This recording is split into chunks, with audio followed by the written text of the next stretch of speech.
Cole, there's something that's been in short supply in this country for a very, very long time, and it feels like we may just be getting a teeny tiny little bit of it back. Do you have a guess what that might be? There could be a long list here, right? What's really something hard this country hasn't had in a long time?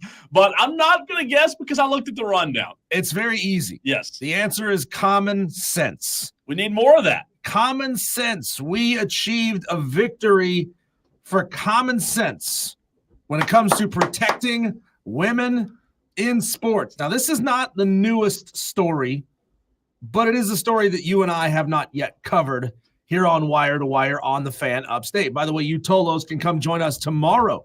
We're going to be in Liberty at 429 East Main Street at the Ingles Market inside the corner store. We'd love to see you there. The whole crew is going to be there. Myself, Cole Bryson, Melissa, our promotions team is going to be there. You guys are going to want to come by and win some free Fan Upstate t-shirts, hats. We have a $25 gift card that we're giving away as well. But the story here goes that Leah Thomas has been rejected from her U.S. Olympic team bid. Why? Because she's a boy. And boys can't compete as girls in the Olympics. Rejected us. Yeah.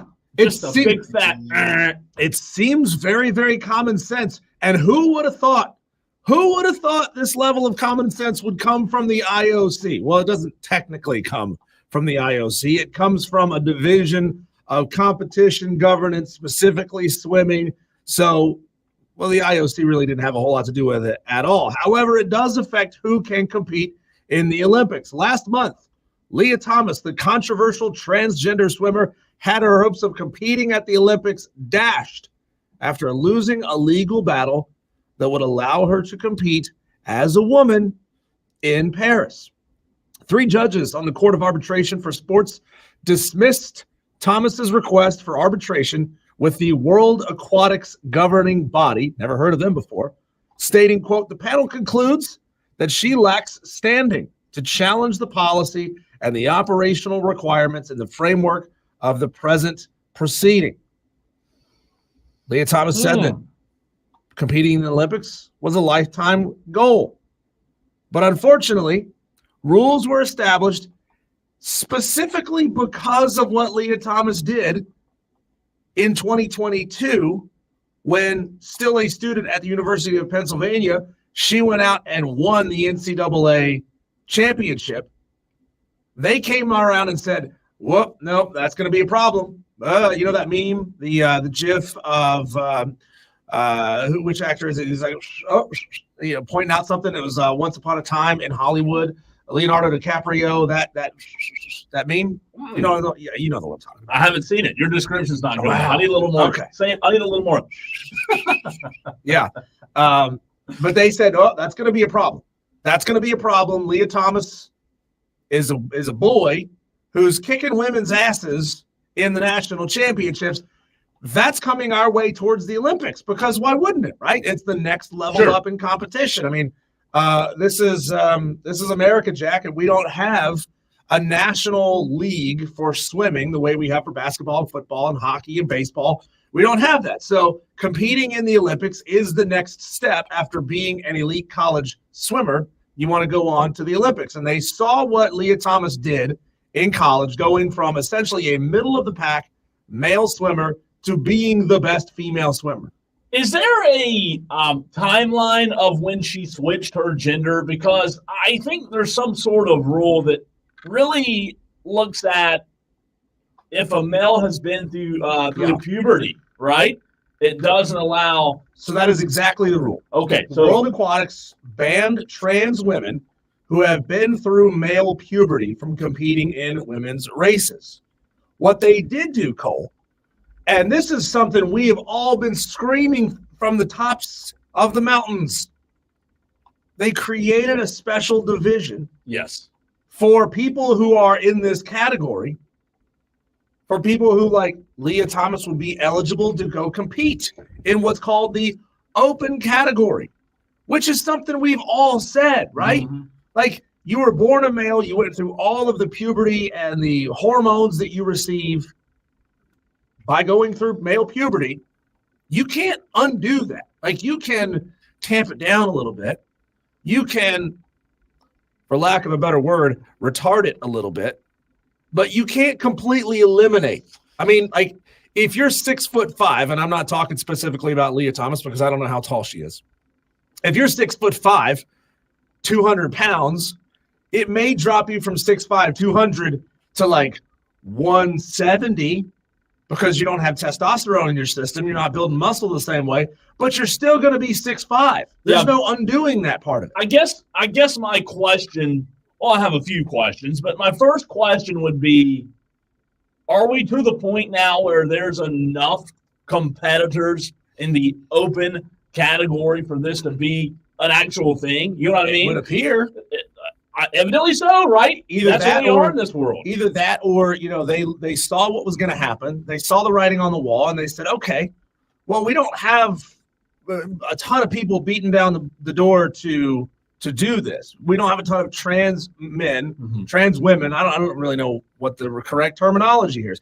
We don't have a lot of trans women who are trying to get into the Olympics, but we're going to go ahead and create one in advance because we know eventually there will be a large enough subsection of athletes who want to compete, and instead of allowing them into women's competition for 5, 10, 15 years until we have a subsection of trans athletes, let's go ahead and big enough to actually have a division. Let's go ahead and create the division first and then allow them to populate the division. You know, though, man, like I want to know now what these athletes' thought process is, these transgenders who want to compete, right? And I'm sure Leah Thomas is very disappointed that she was rejected from the U.S. team bid.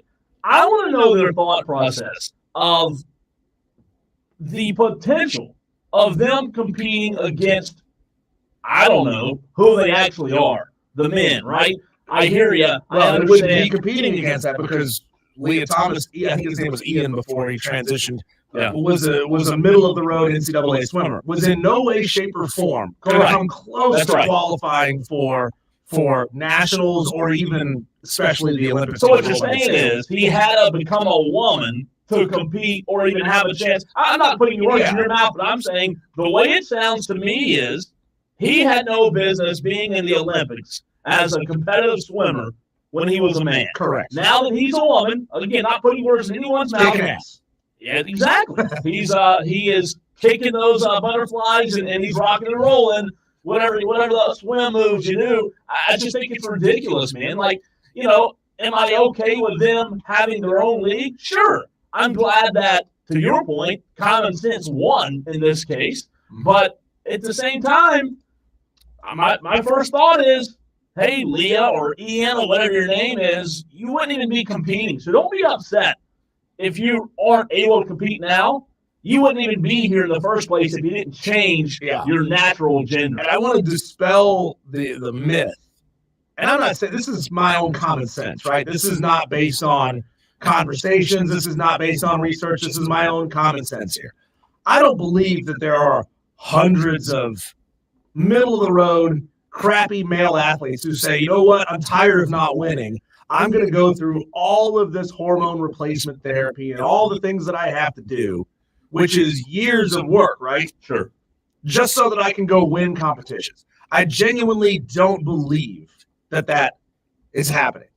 Like there might be some insane person doing it, you know, for the clicks. Yeah. You know, because how many times do you see like horrible pranks go wrong on the street on social media videos, people doing really stupid things for the clicks. But I genuinely don't believe that there are very many men who say, well, I just can't win as a man, so I'm going to go transition into a woman so that I can win. I don't believe that happens. But, okay, so back to the story. Leah Thomas argued that the World Aquatics overturning the rules because they are invalid, that they should overturn the rules because they are invalid, unlawful, and discriminatory. And again, the rules were established shortly after Leah, who was a student at Pennsylvania, became the first trans woman to win an NCAA swimming championship. Nobody here, Cole, wants to lock anyone in a room and say you can't go get in the pool, that you can't go compete. Divisions are being created specifically for this new group of people, this new group of athletes who want to go compete at the highest level, who don't want to stop being competitors. Yeah. Because that was part of Leah Thomas's argument, was being an athlete is part of my identity. There are thousands of other athletes who, this is who we are. This is what we do. We are athletes, right? Nobody's telling you you can't go get in the swimming pool and compete. They're telling you that you cannot use your biologically gifted advantages of being a biological male and having gone through male puberty to go out and kick biological women's asses. It's just not the same thing. But here's my suggestion, Cole, and I think this is a smart one. Here's my suggestion, because like we talked about it with the Chicago races in NASCAR. We talked about it with Jake Paul fighting every over-the-hill fighter he can possibly find just to go prove that he's a good fighter. Why don't we just make a spectacle out of this, okay? Why don't we have this division of trans athletes who want to compete with each other, and then have Michael Phelps come out of retirement and absolutely demolish the entire open category to prove a point. And the point is that an old-ass Michael Phelps who probably hasn't done a ton of Olympic level training in a long time, can go out there and whoop everyone's asses in a quote unquote open division. Well, listen, Right. I don't have an issue with that. Here's what I'd say to that. To your point, how about this to prove a point? Put it on the table. If that's what they want to do, have their own open category, right? Put it on the table, whether it's the Olympics or collegiate swimming or whatever sport the transgenders want to compete in. Put it out there for the people who are going to watch, the viewers, as well as the ones who spend the money, the advertisers, right? And let's put it out there on the table and let's say, okay, you've got the options. Are you going to, number one, watch the open category, if that's what we're going to call it now? Number two, advertisers, big money spenders. Are you going to spend money to put these open categories on television, on streaming services? That's, in my opinion, that'd be the way to prove a point. Yeah, you know, ratings have never been what the Olympic uses to determine what events I know, just should saying be in events. general. But you do have a very good point there. And deciding and studying whether or not there's a market for this. There are all kinds of Olympic sports and events that don't get televised because, well, like almost nobody cares, except for the athletes and the very small number of people who support that sport. Most people don't care. So the only thing that I fear, Cole, is that these big, who is it, NBC that airs the Olympics? I believe That so. NBC, guessing that they are a company who would feel pressured by the trans community, the woke community, and say, well, we have to air this. We have to put this on in prime time because if we don't, we're not being fair. We're not giving this group of trans athletes a chance. So then what are they going to do? They're going to take a sport that people do want to watch in prime time and take it off the air. These are athletes who worked their asses off and Sure. earned where they are. And they're going to say, well, guess what? We can't show the 100-meter dash sprint. Yeah. The sport that, like, when people tune in to watch the Olympics, that's what they want to watch, the Summer Olympics. They want to watch these handful, 3 or 4 track and field events. We can't show that. You know why?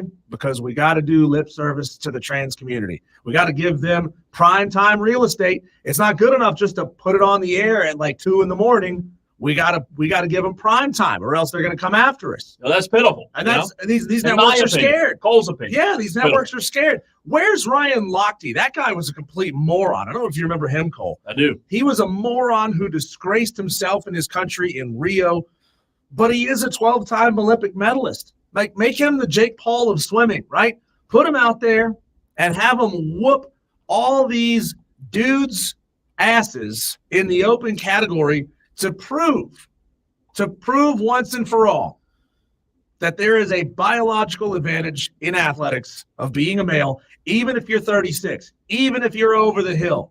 Go kick their asses and set the example. You know, there's a few takes I want to get to, but I'll tell you what really does it for me is the statement here by the attorney of Leah Thomas. Leah Thomas. Well, she might be Lisa tomorrow. Well, Who knows, no, right? I don't believe in being disrespectful and getting people's names wrong on purpose. Oh, I never got it wrong on purpose. I said Lisa because it was an accident. That's fair. Why would I say Lisa on purpose? Apologies. All right, here's what I have a problem with Leah Thomas's attorney.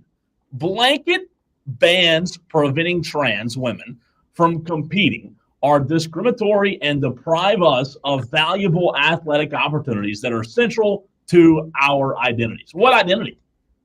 Athlete, being an athlete. That's the identity. Is But being let's an not use the word identity here when you're talking about your athlete that changed their identity, but you want to use the term, these opportunities are central to our identities. Maybe choose a different word. That's all. It feels like a lot of these sports, Cole, are to prove this point, are going to have to essentially hold one spot back in a heat race somewhere as a token spot. Yeah. It's weird, man. Tony chimes in and says, ain't it crazy that women who want to be men don't compete in men's sports, but men who want to be women love competing against women? Well, we don't know that, Tony. We don't know that women who transition into men don't try. All we know is that they don't make the Olympics. They don't make the big events because, well, obviously they have a tremendous physical disadvantage. A tremendous disadvantage. Texter says, my diet is like my dating habits, just trying to avoid trans fats. God, Texas. Hey, guys, another texter. This comes from the 275. Hey, guys, just in, LeBron James will be known as Lisa James and compete in the WNBA next year.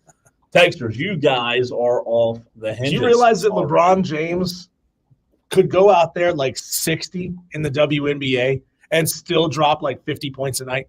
Well, he's almost 60 now. Right, exactly. 20 years from now. You know, I mean, think about like you've seen videos of athletes, former NBA greats, who still get out on the court, still chop it up, still play, pickup games, and they're still insanely athletic, right?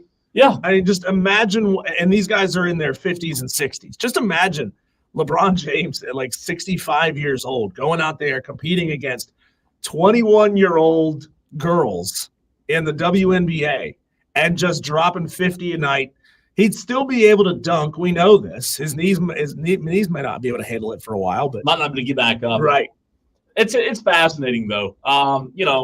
Sadly, this is where we are, and it will continue. It will continue to be talked about, and I believe they're, even though this one got shut down, and even though we talk about common sense winning here, again. Yeah, they'll. And here's the bottom line is, we've just seen the beginning of this, Yeah. and that's what's sad. This is not an end-all, be-all, ruling or decision. This is just one decision among many, many that need to be made to protect girls' sports. Yep, I'm with you. All right, coming up next, Arch Manning. We made a big deal of it. Arch Manning opted out several months ago. He said, I'm too cool to be in the video game, right? I have no desire to be in EA Sports College Football 2025. Well, the tide has turned. Arch Manning has released an announcement video. We'll have that audio for you next.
So Arch Manning, he was too cool for school at first, and then all of a sudden, Arch says, "Guess what? Maybe I should take this money. Maybe I should let them cash that check." John Dog, I agree with you on the text line. John Dog says Archie changed his mind because he got paid. I don't think it's a lot, though. Diesel and I have talked about that several times. Everybody got paid. But I think it was like $600. Yeah, maybe even less. It wasn't much. Something, yeah. But I think that, whether their whole plan the whole time was to push it off and create the drama, I think they still made the mistake of not opting in. However, here is Arch Manning's announcement video earlier today of not just Arch, but you can guess who. All right, here we go. Let's go gun far, Simon right nasty, Z Riz, F Whirly Bird, Alert Scarecrow. All right, use a little cadence here. All right, you ready? Are you sure about this? Absolutely. I mean, this is the best way to focus on football, right? So get your eyes on the safety, be vocal out there. Yes, Coach. I mean, Uncle E. It's better. Green 18. Green 18. Omaha. Hut. All right, there he is. There he is. Now! Boom! Touchdown! Now that's why you're in the game. EA Sports. I'm in the game. How lame is that? I mean, is that not the most lame announcement video you've ever heard? That sounds like some white bread, Wonder Bread, goofy. I expect nothing less from the Mannings. Exactly. Yeah. I mean, Eli with a headset on, holding a play sheet. You went with the third coolest Manning to be in your video? And then the end, now I'm in, and that's why you're in the game. Touchdown! Now that's why you're in the game. EA Sports. I'm in the game. Come on. Did EA Sports, did they release, I haven't seen the video here. Did they release in-game, like, playable footage of him being in the game? Oh, yeah. Really? Oh, yeah. So are we to believe that either some of these guys have an advanced copy of the game, or somebody over at EA, plays the game as Arch Manning, records the footage and sends it over to him and says, "Hey, Arch, you can use this in your video"? Or are we to believe that this wasn't the setup the entire time, that they said, "Hey, let's use the Mannings. Let's create a little drama, right? Let's create a little drama and have them opt out, not enter the video game, not take the money at first, but then right before it releases, we're going to team up, make this cheesy little video with Uncle Eli." I'm surprised Peyton went in it. I guess he was filming, commercials out in Denver or whatever. But, I think that this is the Mannings, to your point. This is what they do, and we're just going to keep letting them act white and cheesy and put these stupid videos out. I mean, how dumb. Now, he should be Weird in the Al game. Yankovic with his song White and Nerdy for you. Yeah, really. So the question to you, Tolos, 71307, start your text with the word fan. We're also live on Twitter, Facebook, and YouTube. What would cause you to go ahead and bite the bullet? Or have you already bit the bullet in terms of buying the game? And I guess the second part of that question is, when do I need to bite the bullet? Because Diesel and I are itching to put it on the TV right behind Diesel. If you're watching on the stream, you see the big TV on the wall. We're itching to put it on there because it would make great show content. Yeah, Diesel and I against each other. Why are we even doing a radio show? Have you seen how big Twitch streaming is? Sure. How these nerds will just sit and watch other people play video games? You know what's crazy? We could, I don't know how long a game would last, you and I, in EA Sports 2025, but we could very easily play the game, and while we're on the air, just comment, right? I mean, tell me that wouldn't be fantastic radio. Just us commenting on what's happening, put it on the live stream, to your point. John Dog on the text line says they are getting more than 600 guaranteed. Joey. That's not true, John Dog. When I told you 600, that's not a number I just made up out of thin air. This was posted on SB Nation. It says, according to a report from The Athletic, each athlete will receive $600 in a copy of the game for allowing themselves to be featured. The number is $600. Just so you're clear. Yeah.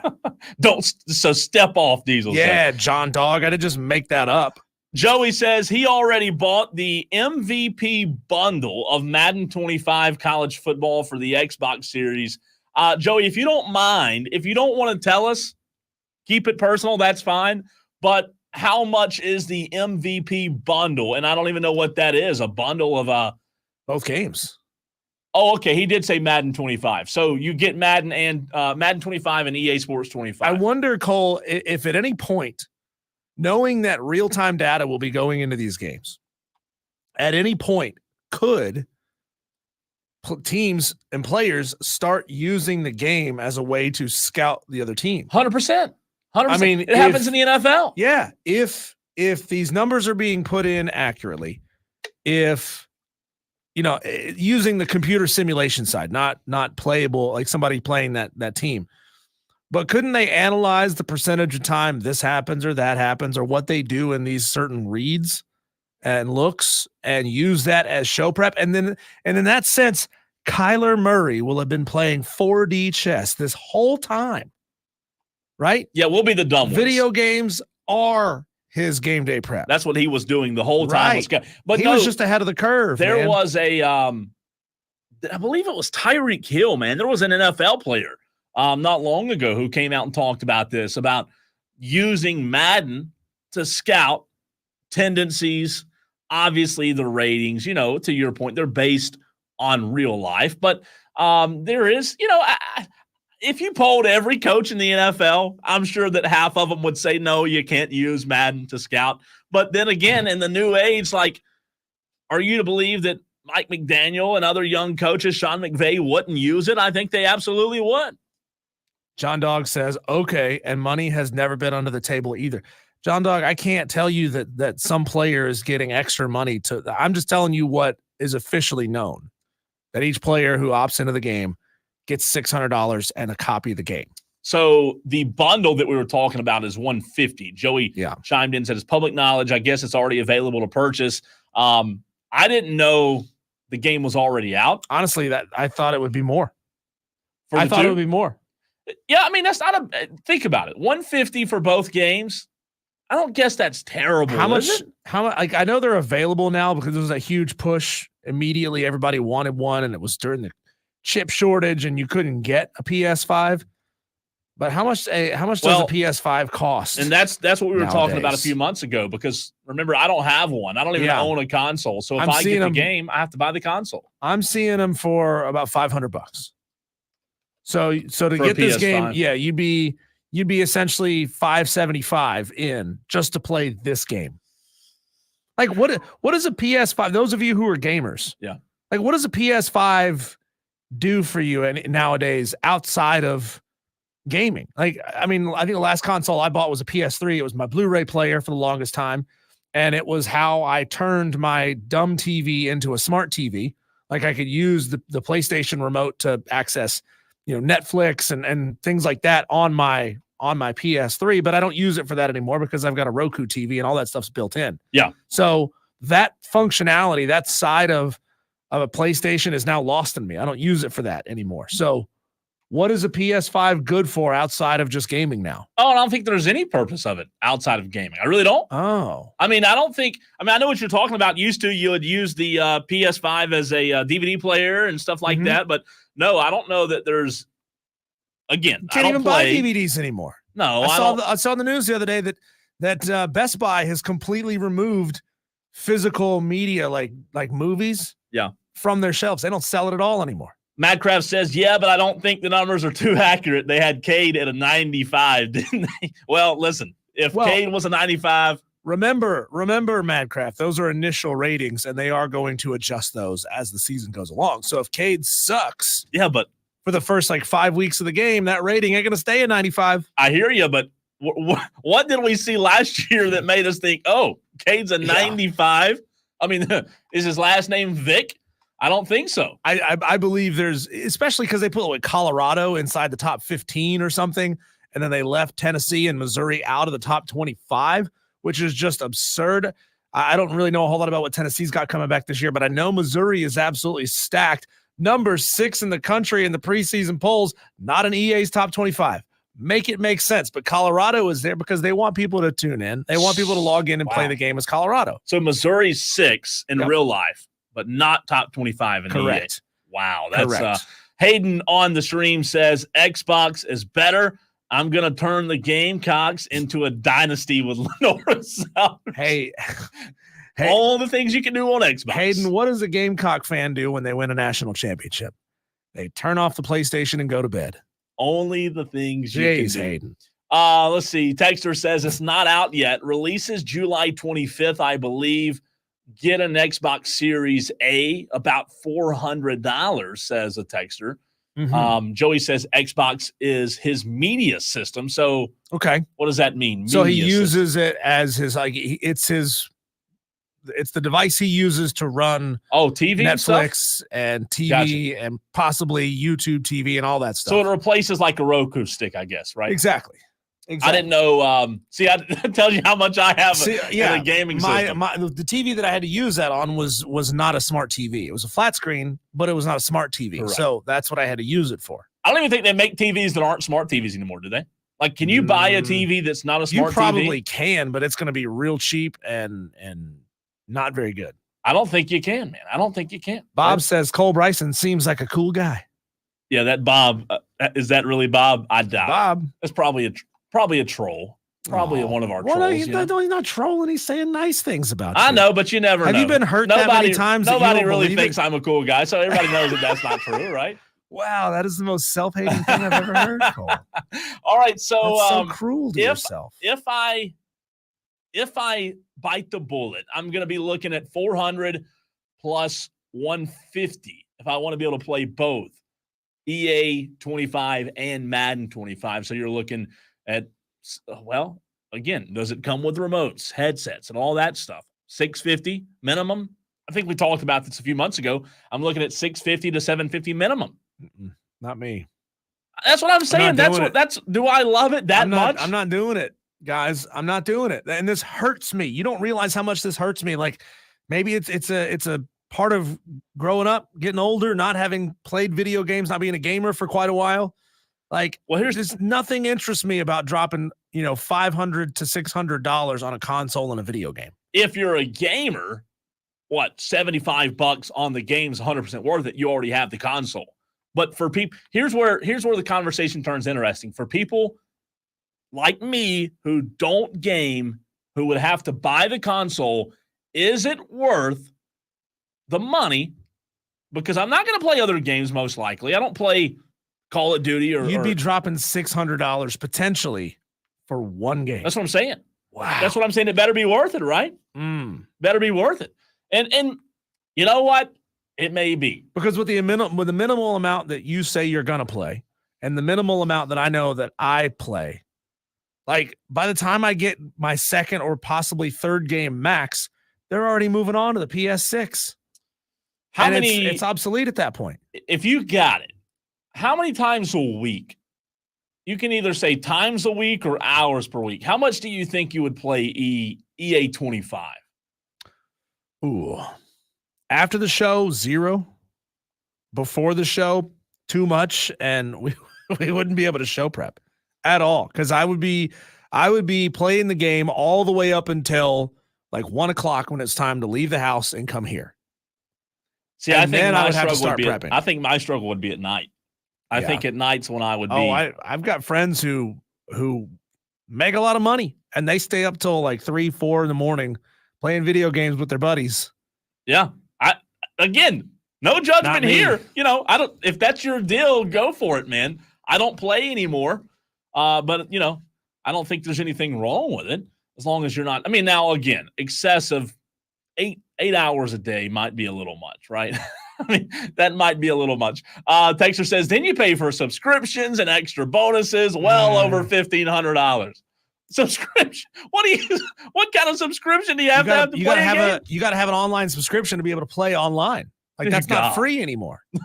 Used to be free to log into PlayStation Network or Xbox Live and play. Tells you how now much they're going to charge you a monthly subscription because, of course, everything's got to have a monthly subscription. So just for me to play you is what you're saying? Like if we wanted to play against each other, we'd have to pay a subscription. a monthly subscription. Wow, we sound like video game experts. I'll just come over to your right? house, Cole. We'll play split screen. How about that? That's fine. Texter says the PS4 isn't even obsolete yet. MLB The Show 24 was released for both PS4 and PS5. Here's what I want to know, texters. Can you help me out with this? Because I may have a source for a PS4. Are they releasing College Football 25 on PS4, and can you play it across both platforms? Because if that's the point, then why did they even come out with a PS5? Like, could I play this game for PS4? I mean, I know my graphics probably wouldn't be quite as good. Yeah. I can't find anything that sucks. on the initial online search. That sucks because my brother-in-law's got one. He's got a PS4 sitting on his table with magazines stacked on top of it. But you don't think they would make it just made. Well, why would they make it for PS4 if they want to incentivize people to buy the PS5? Buy the PS5. Yeah, okay. I got you. Like this, if this was like a phone thing, you know how like every 2 years to 3 years, whatever your plan is, you get to go take your phone in and upgrade it for a newer version. If they did that with gaming consoles, it would make sense. Yeah, right. Like you get a little bit of money back for your gaming console, your PS4, when you go upgrade to a PS5. Texter from the 813 says, Cole, I think you're a cool guy as long as you're not talking. Well, Texter from the 813, I hope you're not spelling it. K-N-O-T. I mean, come on, not K-N-O-T. Maybe he's just a big Slipknot fan, and his phone just auto-corrected to K-N-O-T. Whose phone auto-corrects to K-N-O-T? Madcraft says new gen consoles only. Okay, so that PS4 it's just a paperweight. That's all it is. Hey, guys, we've been setting up our bracket for the summer of 2024. We've gotten 2 of our categories populated with your suggestions. We've got another one coming up in the next segment. We'll take your nominations for your favorite spot in the upstate. It can be in a downtown. It can be out in nature somewhere. What is your favorite spot in the upstate? We'll talk about that next here on the Fan Upstate.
setting up for a fan favorite tradition over the next couple of weeks, Cole, our summer bracket right here in the Upstate. Now, we had a couple of categories that you guys really, really loved. None of them stood out tremendously past the others. Now, obviously, the category that we took nominees for yesterday, which was your favorite mom and pop local restaurant, no chains allowed, that one got a ton of suggestions. But earlier last week, Cole, we also took nominees for your favorite downtown. And people loved Greer, Fountain Inn, Greenville, Travelers Rest, Simpsonville, Spartanburg. If you got a favorite downtown you want to get in there, we got, I think, one more slot left available for that bracket. But Cole, today we are going to be looking for your suggestions, your Tolo suggestions, which means turn it on, leave it on, for your favorite spot, your favorite place in the Upstate. Now, I know that sounds like a really big thing, but it could be pretty place. It could be Falls Park on the suspension bridge, whatever it might be. Want to get your suggestions for your favorite spot in the Upstate. Think about it this way. If you were hosting family who are coming in from out of state, who've never been to Greenville before, where are you taking them? That's 25 Garlington Road. And while those texts do come in, Diesel, I have to click on the text because Sly Guy was not taking a shot earlier. He said, Cole, I think you're a cool guy as long as you're not talking Cowboys. However, Sly Guy, I had to click on it to see the part about the Cowboys. It didn't show that on the text line, so I had to click on your number. That's my apologies. And he said his phone did correct to KNOT, taking shots at my Cowboys. Come on, man. I like it, though. I love it. So this is your chance. Tolo, 71307. Start your text with keyword fan T-Swizzle incorrect. You can't say this. He goes, Waffle House, son. Well, you said, where are you taking your whole family if they come visit, right? Oh, okay. Well, to each their own, I guess. Is that not where you take your family when they come into town? No, that's where we go after where Bob says you should take your family. He says, take them to Nikita's Gentleman's Club, 10 out of 10. Then you go to Waffle House afterwards. You're horrible. That's funny, Bob. 0 for 2 on the comments Bob. So far. 0 for That's 2. Funny, Bob. Taking your suggestions. 71307. Start your text with keyword fan. Your favorite spot in the Upstate. Now, I always take people to the curved suspension bridge in Falls Park. Like, that's one of those spots that people who have never been here, they see it and they're like, oh my God, this is an engineering marvel, right? Because you got the waterfall down below. Yeah. Now you got the buildings that are being built, like the skyline that's sort of coming up out of nowhere directly behind the waterfalls. I think that's a fantastic spot in the Upstate. So mine are borderline Upstate because, like if, you talk about outdoor spots, hiking trails, waterfalls, things like that. On the North Carolina side, sometimes Cleveland area, Table Rock's a really good one. I mean, I don't know if that counts as the Upstate. I don't think it does, but it's what? It's only from here. Table Rock State Park. Is that what you mean? Yeah, that's what I mean. Yeah. Is that considered that Upstate? Okay, so that counts. Table Rock State Park's a great one, right? Great. Texter from the 407 says Catawba Casino.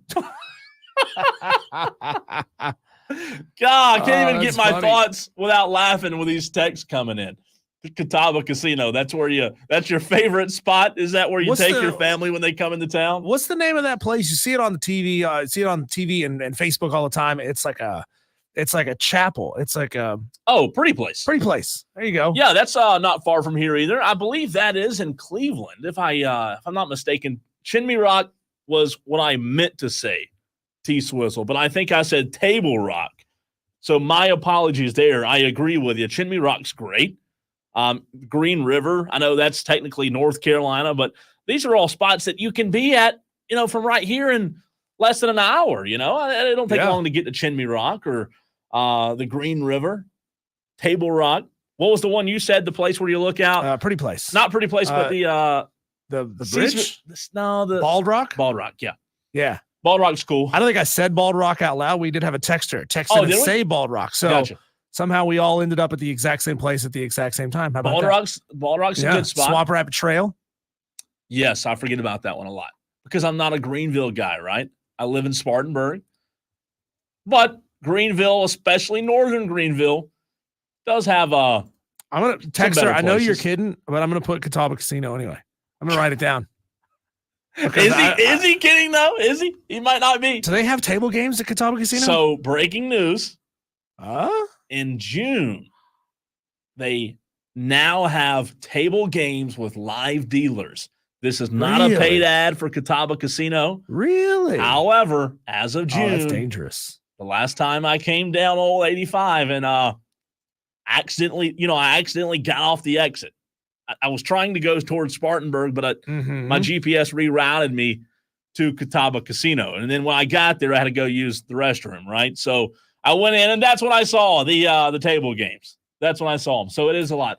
And T-Swizzle, yes, Harrah's is better, but hey, they have table games now. Better than nothing. Better than nothing. So continue to get those suggestions in on the text line, 71307. We've got to run because on the other side, Kelly Ford. First time on this show. Diesel used to talk to Kelly a good bit. Does a fantastic job when it comes to analytics at K Ford Ratings. We'll talk all things college football and more with Kelly next.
It's Wire to Wire with Diesel and Cole Bryson. Looking at this man's website, I love the fact, Cole, that we have a timer telling us exactly how long we have to wait for college football. 45 days, 7 hours, 59 minutes, and now 0 seconds. We're getting close, man.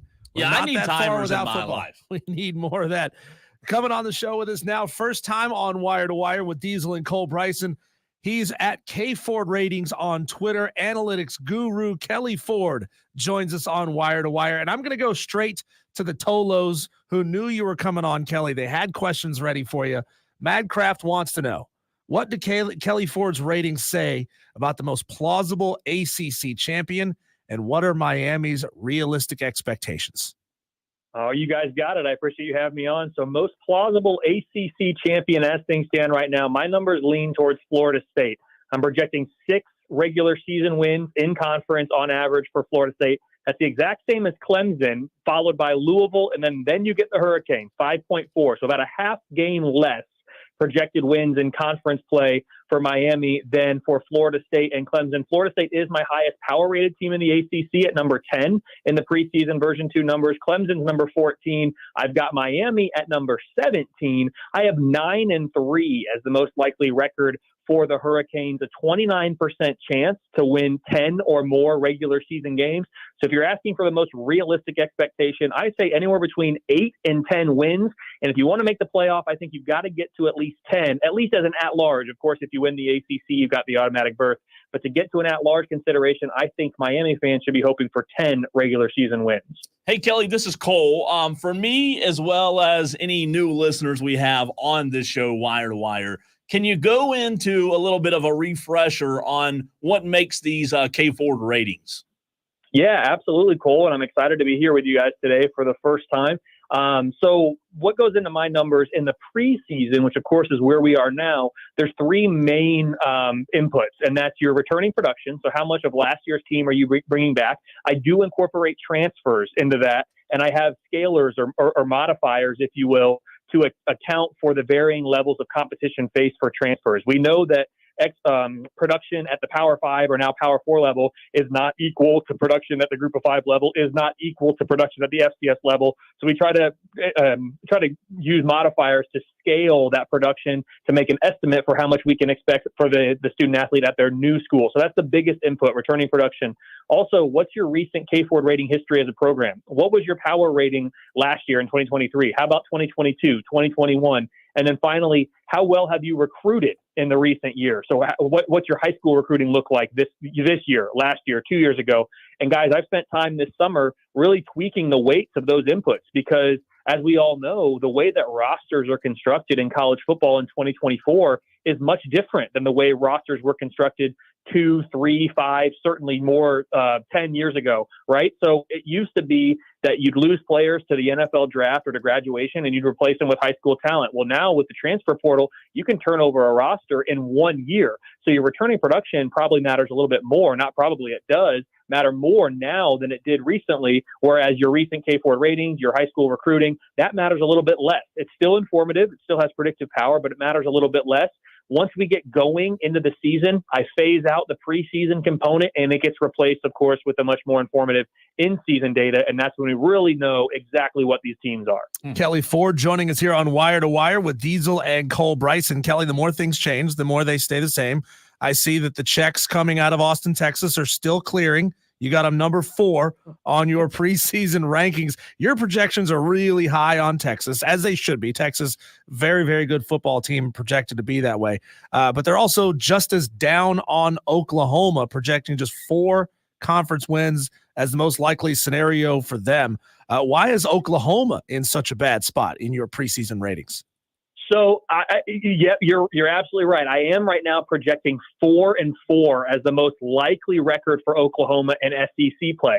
But what's really important to consider for all teams, but Oklahoma certainly is a team that's in this category, is not just your projected team strength. Because I actually have Oklahoma as the number 8 power-rated team in the country coming into this year as things currently stand. But Oklahoma plays the 6th most difficult schedule overall in the country. And more importantly to their SEC projections, it's the 3rd most difficult SEC conference slate. So basically, if we strip away all the non-conference games that anybody plays in the SEC and look just at that conference schedule, Oklahoma plays the 3rd most difficult conference schedule this year. And that's even considering the fact that Oklahoma misses Georgia. They miss Texas A&M. They miss Florida, who I have highly power rated. So even missing those powerhouse teams, Oklahoma still has a very difficult conference schedule, and that's how you get to 4-4 in conference play as the most likely, 8-4 as the most likely record overall for the Sooners, even though this is a top 10 power-rated team. The schedule is just incredibly difficult, and you have to factor in, and this is something the model doesn't necessarily see, but what's the impact going to be of Oklahoma transitioning from the Big 12 to the SEC? No offense to the Big 12 or to any other Power 4 conference, but the SEC is a different animal, and Oklahoma used to be the big kid on the block every single week. That was Team Super Bowl. Now you're just one of many really, really, really good teams, a blue blood program, but you're not the Super Bowl anymore. That could work to Oklahoma's advantage, but the week in, week out grind could work against Oklahoma even more this year. Hey, Kelly, Mantis on our in the comments section on our stream asked about Clemson being so high and says, look, returning production on defense is ranked 103rd. They didn't add anyone from the portal. And while offensive production returning is high, they weren't great in 23. So can you go into a little bit of depth on the Clemson side of that ranking?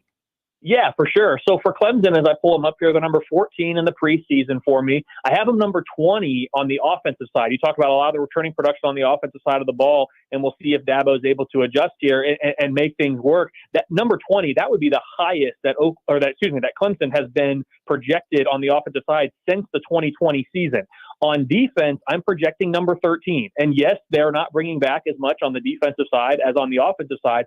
But what we have to remember is that historically, especially in recent years, Clemson has been better on the defensive side of the ball. Last year, they finished number 10. 2 years ago was a down year by Clemson standards, finishing number 19 on defense. But prior to that, if you look at the CFP era, Clemson, prior to 2022, did not finish worse than ninth in the defensive side of the ball unit rankings in the CFP era. So this is a program that has a really rich history, especially in recent years on the defensive side. I'm expecting them to maybe take a little step back from number 10 last year to now number 13 this year, but I still think this is going to be a really good unit. And when you consider the relative strength of the ACC with respect to what Clemson's projecting as, that's how Clemson is still one of the top 2 teams in my ACC projections and a favorite to make it to Charlotte at the end of the year. Talking ratings and analytics with Kelly Ford at K Ford Ratings on Twitter. Getting to 6 wins is going to be absolutely critical for Shane Beamer keeping his job at South Carolina. A 6-win season or less, probably not enough to get him fired this year, but certainly enough to put him squarely on the hot seat. Your projections for South Carolina, if I'm reading these correctly, essentially have them sitting at about 2.5 conference wins. What SEC games do you see as the most likely wins for South Carolina? Yeah, so South Carolina is another team that has a really difficult schedule. From a power rating standpoint, I've got South Carolina number 38. That would be the best South Carolina team by my numbers since 2018, but it's a top 10 most difficult schedule in the country. So if we're looking at the SEC games in particular, let's see, out of the gate at Kentucky, that's a 38% chance to win. LSU's a 32% chance to win. Same with Ole Miss, 9% at Alabama, 14% at Oklahoma. Texas A&M is 37%. Then you get to Vanderbilt with an 81% win expectancy before closing with Missouri at a 37% win expectancy. So there's only one SEC game this year, that's Vanderbilt, with a win expectancy of greater than 50% for South Carolina. So in any individual game right now outside of Vanderbilt, my model would put South Carolina as the underdog. However, we know that they're going to win some of these games in which they're projecting as an underdog. That's how you get the 2.8 wins on average in conference. 3-5 is the most likely outcome right now for me in my projections with South Carolina. A 62% chance to reach that 6-win threshold overall and go bowling. A 12% chance to get to 8-4. So yeah, this is a big year for Shane Beamer. It's a tough schedule. I think it's a good South Carolina team, especially by the standards of recent years. But it might be difficult to stack wins just because that schedule's so tough.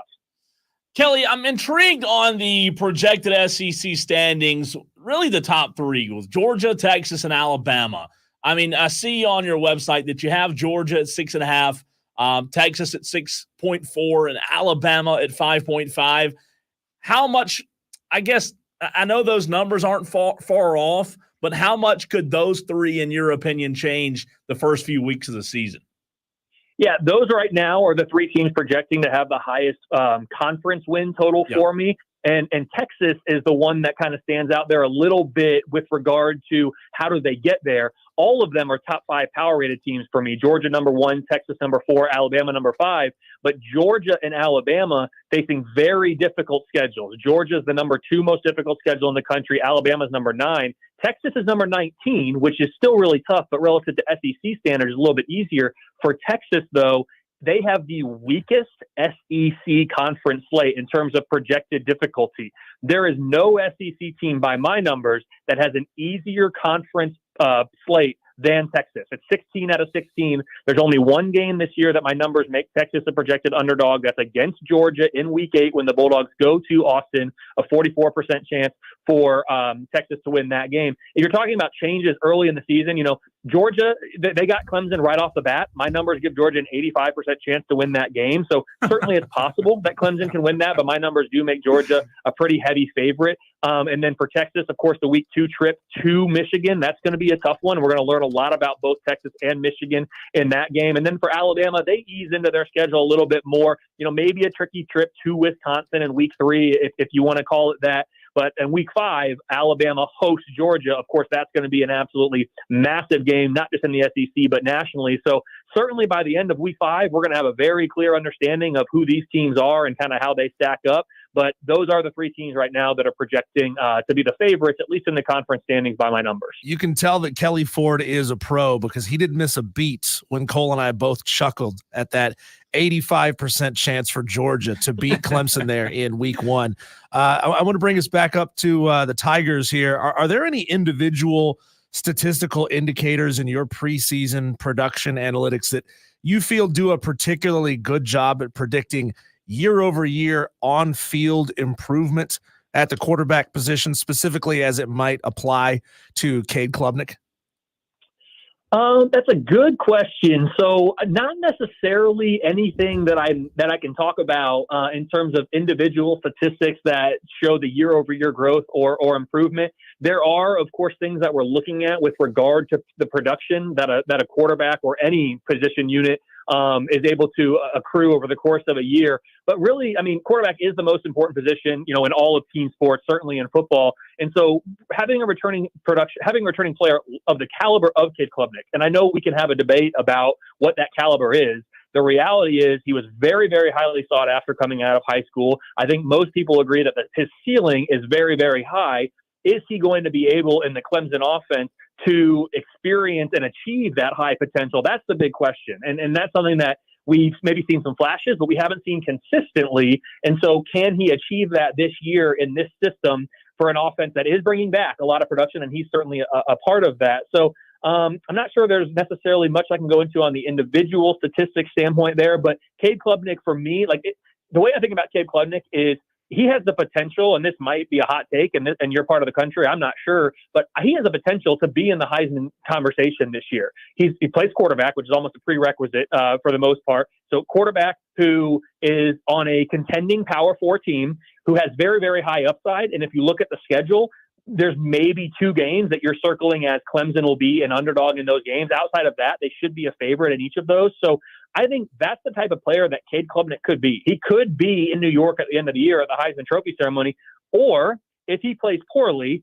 it's possible that Clemson only wins 8 games this year, which of course would be a major disappointment. So I think the jury's still out. I think there's a wide range of outcomes, but more times than not, as the model runs a simulation, I'm encouraged by what Cade Klubnik has shown and what his potential is. Kelly, I like that answer a lot. I'm looking at your preseason top 30 right now.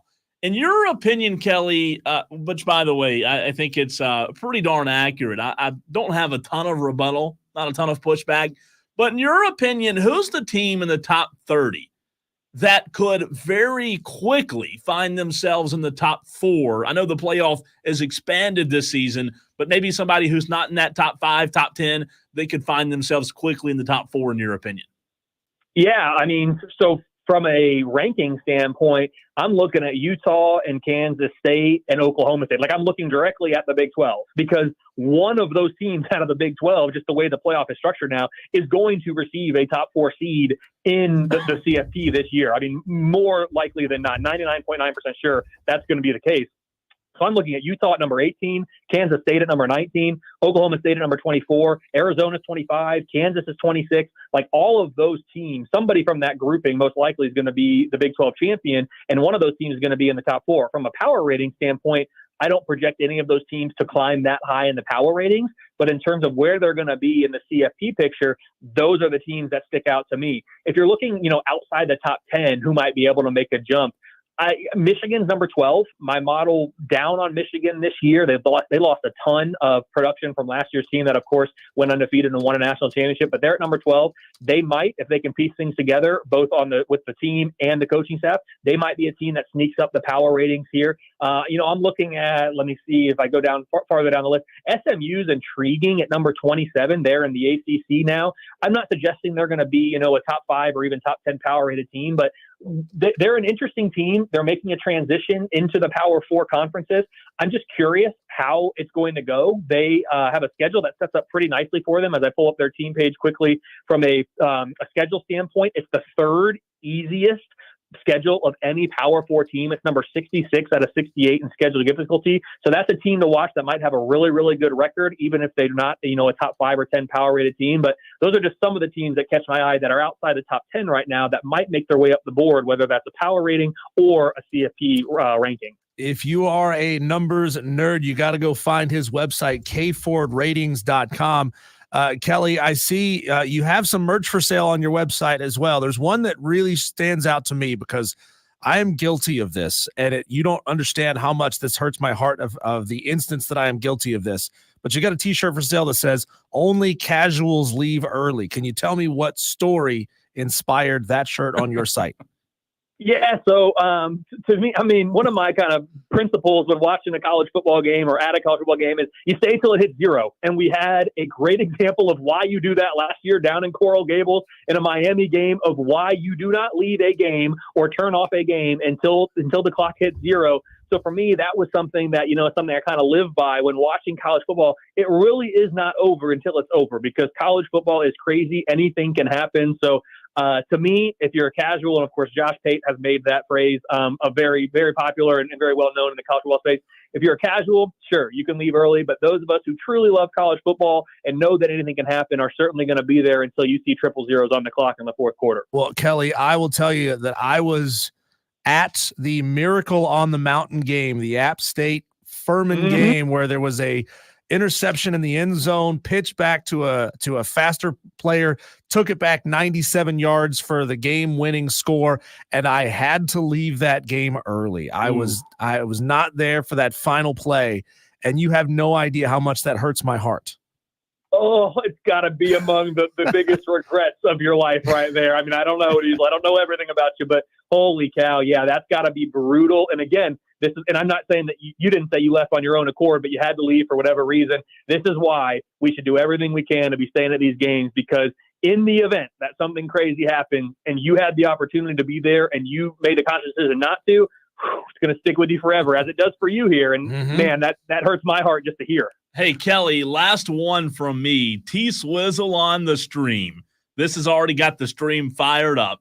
If Clemson takes down Georgia first week, says T-Swizzle, top 4. We are top 4 in the country the next week. I'm looking at your rankings. They're 14th in your poll. Could have win over the number 1 Bulldogs, get them from 13th to 4. So I'll take it as a 2-part question, because are we talking power ratings or resume rankings? If Clemson finds a way to knock off Georgia in week 1, and again, my numbers right now, 15% chance, so it's not crazy, but it's not likely by my model. If Clemson finds a way to win that game, I'm telling you right now, here on July 9th, 2024, Clemson will be my number 1 most deserving ranked team going into week 2. There is no question about that. I don't care what anybody else in the country does. Clemson's going to be number 1 in my most deserving ranking. I'm also telling you that unless Clemson wins that game by about 70 points, Clemson will not find themselves in the top 4 of my power ratings the next week, because right now Clemson has a power rating of 15.9, just about 16. The number 4 team in the country is Texas at 25.1. It is next to impossible, if not impossible, for a team to climb 9 football points per game in my model in 1 week.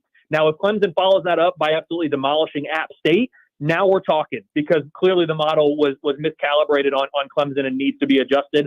But no, Clemson will not be in the top 4 of my power ratings in week 2, even if they beat Georgia. However, they will be number 1, undisputed by a large margin in the most deserving rankings if they knock off Georgia. No, Kelly, I got to tell you, we were going strong for the longest time, and then you used the words, if Clemson demolishes App State. I don't like that. I don't like the sound of that at all, but you are the absolute best. It's been far too long since we've had you on the station, and it's great to have you on Wire to Wire with Diesel and Cole Bryson for the first time. Thanks for your time. Hey, I appreciate it, guys. Have a good one. We'll talk again soon. Appreciate you. That is Kelly Ford at K Ford Ratings on Twitter and on his website. I mean, I'm telling you, if you are a numbers guy, this is where you got to go. There is so much statistical data on his website projecting the odds of a team winning X number of games or more, most deserving. He's got some ratings coming up on his website that we didn't even get a chance to ask him about, that we definitely will ask him about the next time around, his what if rankings. There's so much going on that website. You got to go and find it. When we come back, Tolos, I want to know from you. I want to gauge just how obsessed you actually are with your team. Looking for the most obsessed Tolo. I'll explain to you what I mean, and I'll get your ratings, your self-scouting next, right here on the Fan Upstate.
How many times per day and how many ways would you say that you engage with your favorite team? Even now during the off season, Cole. I haven't told my wife about this, and if she's listening, then she'll know because she does listen to our show sometimes.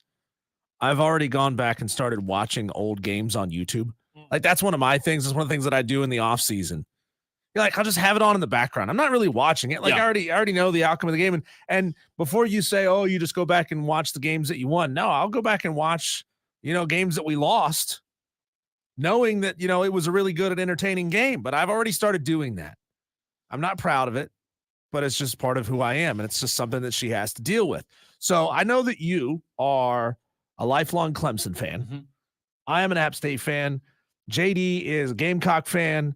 Madcraft is a Miami fan. I want to know from all of you and all you Tolos listening whose names I didn't just mention. 71307. Start your text with keyword fan or message us on the stream, Facebook, Twitter, or YouTube. How many times per day right now would you say that you engage with your favorite college team? And that means across the board.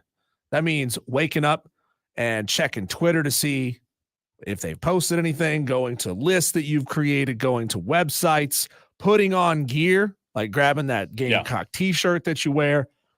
How many times per day, how obsessed with you are right now with your team? So it's a great question. I'm glad you didn't ask the question about the NFL teams because my answer would have been a lot different. College right now, with it being the middle of July, I don't find myself as engaged as I will a month from now. However, when it comes to my pro team, I'm engaged probably 3 to 4 times a day.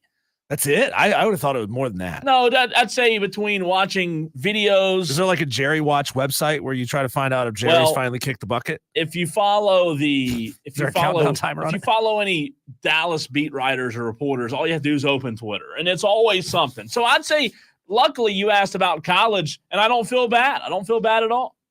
Mantis, we appreciate you being on the stream today. 250 times per day. I don't believe you, man. Mrs. Mantis would never see you. You never talk to Mrs. Mantis. 250 times. So for those of you who do engage a lot, what does that look like for you? I mean, God. I wake up and I have a list on my Twitter account that are just all these App State accounts that I follow. Mm-hmm. And so I go check that list immediately. Like before I even roll over and get out of bed, I look at this thing and I scroll and I'm like, okay, nothing crazy happened. Nothing caught on fire. I can start my day normally, right? Then I go downstairs and I watch some TV and then, I may come back upstairs to do my morning constitutionals, after a couple of cups of coffee have hit me. And then I'm on the official fan site and I'm reading the comment sections on the official fan site. And then I'm back on that Twitter list again. So that's at least 3 times right there. Like I don't get to do it as much as I used to. I used to be way worse at this. Like I used to be checking it 3 or 4 times during the show every day. Yeah. Because, I didn't have a whole lot to do during the show. So I'd be on there checking it every single day. Of course, then I would come home and I would check it another time or 2 before going to bed. And sometimes that means throwing on I consider a touch point is like putting on any piece of App State gear. Yeah. Or I've got my my big Tervis cup. I drink out of the same 3 App State cups every single day. So I'm engaging with that like 8 or 9 times per day. Like I'm seeing the logo, I'm touching the logo, I'm re-engaging that emotional connection. The true Tolos would say they're engaging several times a day just from this show, right? Because we're going to talk South Carolina, we're going to talk Clemson right now a couple of times a show, not as many, but obviously as football season gets here, it'll increase. Madcraft, he says, I check my team's socials. Then I check Florida State socials so I can laugh at how mad they are at our recruiting. See, Madcraft, he touched on something. I haven't gotten there yet, Madcraft, but I did last year and the year before that when App State played North Carolina. Yeah. I would be on their socials multiple times over the course of the summer. Just watching. Like 4 or 5 times. I want to know how many of them are whining, if we don't win this game, Yeah. it makes us look really bad. But if we do win this game, we don't gain anything from it. We shouldn't even be playing this team. Well, how many South Carolina Gamecock fans and vice versa, Clemson fans, are the first ones tweeting back as soon as an article is posted by a Clemson outlet, right? Who's the first few comments? Gamecock fans. Always. Same thing. Y'all are obsessed with each other. Gamecock article gets posted from somebody in the Gamecock beat, and Clemson fans right back. First ones to comment. That's the way it is. Did we look it up to see how many Gamecock fans were poo-poo posting about Tate Reynolds? You know, them saying that he was there, Jalen Hurts. Yeah, I saw some. As a 3-star. Yeah, that's what sparked that conversation yesterday. Jeez. Let's see. Guys. Amazon guy says, I sport my Clemson Sugar Bowl hat to work every day. I like that. Tiger Pal Rachel says, or asks, does it count if my Jeep is Clemson orange? It does, Tiger Pal Rachel, if you bought that orange Jeep because you're a Clemson fan. I think she did. Yeah? I think so. I mean, would you go so far, Rachel? And because orange is a difficult color to get, and obviously you can order it. Did you go on the website? Because it's a big thing now to like go order your Jeeps. Did you go on there and order the orange one, just like whatever color orange they make, or could you like do that little eyedropper thing and tell them exactly what color you wanted? Did you order your orange Jeep custom Clemson orange? Because Clemson orange is not Florida orange, is not Tennessee orange, is not Texas orange.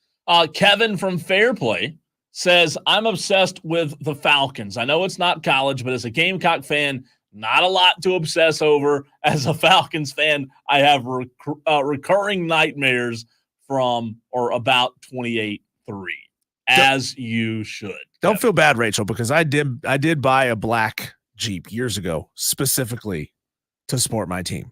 And to Kevin's point, nothing was on last night. The Braves didn't come on until like 9:30. So you didn't get to watch it at all because you don't get the Bally. Well, network. I have other ways. I watched it last night, believe it or you not. do watch. I watched all 11 innings last night. And on they eked one out. Yeah, the other third-party websites, right? So last night, to Kevin from Fairplay's point, there was a rerun, I believe, on NFL Network of Dallas versus Philadelphia from 2018. And here I am last night. Watching Probably just as fascinated into it as you were before. The score was 9-6 in the fourth quarter. And I'm like, oh, dear God, I remember every play just as it were the first time. I feel like Amazon guy is going to get in trouble one day for like stealing one of those little Gamecock yard flags because he's a Clemson fan. He's going to steal it. And he's going to take it. He's going to be gone. I hope not. Yeah. I hope not. Amazon guy. Maybe he would just change it. How about that? Just change the flag over instead of taking it. Manta says, well, Carolina hadn't been good in a long time, and it's looking bleak that we will ever be again. Yeah. Terrible. Sorry, Mantis. That conversation that we were having with Kelly Ford in the last segment probably doesn't make you feel super rosy about South Carolina. Like, how much money does South Carolina have to slip somebody at the SEC office to give them one of those Texas-style schedules? Because Texas is walking through their schedule. Or Missouri schedule. We looked at it last week. It's like you're doing everything you can to make your out-of-conference as easy as possible. So who you got to bribe to get some of these really hard teams off your schedule? Stephen Webb says, I'm obsessed football and a football Clemson fan, as my profile picture shows. Back to what you said about Kelly Ford's comment about South Carolina. No, that doesn't provide a lot of light or hope for Gamecock fans, but I'm not so sure that the 85% number that he threw out there for Clemson, Georgia is what Clemson fans want to hear either. I mean, no. That's pretty much closed in the door, slam shut, isn't it? I mean, Georgia is as elite gets right now. They are on the tippy top of this game. But there's no reason that should ever be higher if you're Clemson than a 65% chance for Georgia to win that game. 65, I would understand on a down year, but 85%. That's ridiculous. That is those are the numbers, the percentage chances to win. Those are the numbers that Clemson held over teams they played on their schedule when this team was really elite. That makes me kind of rethink that email we got earlier about the credentials for Clemson, Georgia. I may check out South Carolina. Who South Carolina played that day? Yeah. Do we know? Is that August 31st? Is that what that is? Tiger Pal Rachel says she didn't special order her orange Jeep, but she did drive from Greer to Kiwi Dodge to drive it and then buy it. Very interesting. Tiger Pal Rachel, I know we're kind of hammering in on you quite a bit here. Did how accurately does that orange Jeep paint color match Clemson orange? Like, is it dead on perfect match, or in your mind is like it's close enough? Here's a great question. I just looked at the schedule. Would you rather, before we hit a break, let's say that the Clemson Georgia game is a blowout, right? 85% chance. Yep. It's not close. Georgia wins big. Would you rather drive 3 hours plus to Atlanta to watch Clemson get curb stomped? Or would you rather go to Columbia to watch South Carolina versus Old Dominion in a game that South Carolina should win by 21, 24? Well, you want to be in Atlanta because it's the biggest game in college football, one of the biggest games in college football that day. And, of course, there's so much history and rivalry between these two fan bases. I agree with you. I just don't think it'll last. But truthfully, I think South Carolina Old Dominion is going to be a closer football game. God. Like a more competitive game. And I'm not saying like, oh, this is going to be a 10-0 game for South Carolina. I think Old Dominion might be able to give South Carolina a game for like 2.5, 3 quarters. Then I would rather go to Columbia. Don't tell me that, because I may change my mind. I don't know. That's, I understand your point. It is the biggest. The Clemson Georgia game will be the biggest game of the day. But my question is, you drive down there, especially for fans, Clemson fans go and tailgate, right? They get there early in the morning. They're tailgating. The spectacle, the build-up, the anticipation, and then the first quarter, all that comes. By the way, how the hell do you even tailgate for that game? You might like for Mercedes-Benz. They'll probably have surrounding parking lots. I've been to one event there, and I had to walk like a blue 1.5 miles, 2 miles to get there. I've never been. It's a fantastic arena. I'll say this. I think new football arenas are confusing as hell because there's so many escalators to get you from level to level to level to level. It's so odd. Mantis, back to your point about South Carolina, says that's a little bold. I can see it almost being like the Furman game last year. Interesting. We'll see. I had a lot of time to talk about it between now and then. But those are your two. Opening week, Clemson, Georgia. Old Dominion, which will be closer at the half? That's a great question we'll need to ask, right? Texter says, Diesel, it may be 10-0 or 17-3 at halftime, which with hopefully the Gamecocks pulling away in the second half, but that's my exact expectation. God, what a terrible expectation. What a fart in the wind way to start a season. Yeah, really. Not 10-0 at the half. Get excited about that. Daily Wires coming up next.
It's time to get you updated on what's going on in the world of sports. We call them our daily wires. Bzz.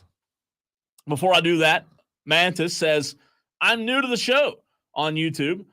Who are Diesel and Cole's teams? I did comment back. Diesel's an App State guy, and I'm a Clemson guy, so we appreciate you being a new Tolo Mantis. That stands for Turn It On, Leave It On. Ooh, I just thought up a great 5 o'clock fight for tomorrow.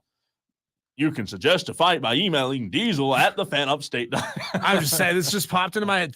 Mantis, you put a thought into my head. You didn't realize that you were inspiring a 5 o'clock fight, but you just did. So I'm not going to reveal exactly what it is. Yeah, but if you listen to the show tomorrow, Mantis, you're going to hear the question that you inspired. All righty, let's get you update on those daily wires. Yes, last night. No, not last night. This morning, the Atlanta Braves game completed. It went final. That's right. This morning, in 11 innings, the Atlanta Braves, guess what they did? They won again. Ladies and gentlemen, we have 3 wins in a row for the Atlanta Braves, and I'm going to celebrate. I'm going to be excited about it because it may not last long, right? They defeated the Diamondbacks in 11 innings, 5-4 last night. They have won every game this season against the Arizona Diamondbacks. You, Cole, are the real-life scene in Major League when the team starts to turn and starts to find some success. There's like 1 or 2 people saying like, maybe they're not so bad. You're the guy over there going, they're going to suck. They're going to find a way to screw this up. I'm trying to be realistic. I don't want to rush and crush my expectations, rather. I did get very excited this morning when this game went final. Again, they'll face Arizona tonight, 9:40. Chris Sale gets to start for the Braves. This is what, again, not getting overexcited, but the last 3 games, especially last night, timely hitting, that's what we're used to last night. It got me fired up, and for the first time this season, man, last night felt really good, like really, really good as a Braves fan. I keep saying last night. It was this morning because the game didn't start till almost 10 o'clock, but we'll see if they can get 4 in a row tonight. Pittsburgh Steelers cornerback Cameron Sutton has been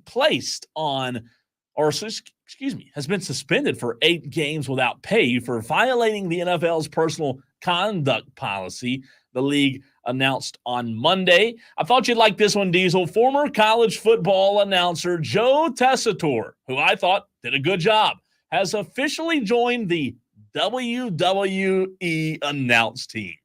Boo. God.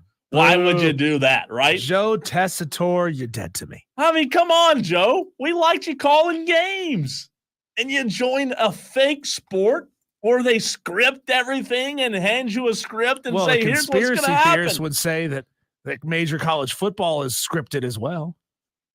Yeah, that's true. You're right about that. But sorry to see you go, Joe. I liked hearing you. I did like Joe Tessitore. He was a good one. He really was.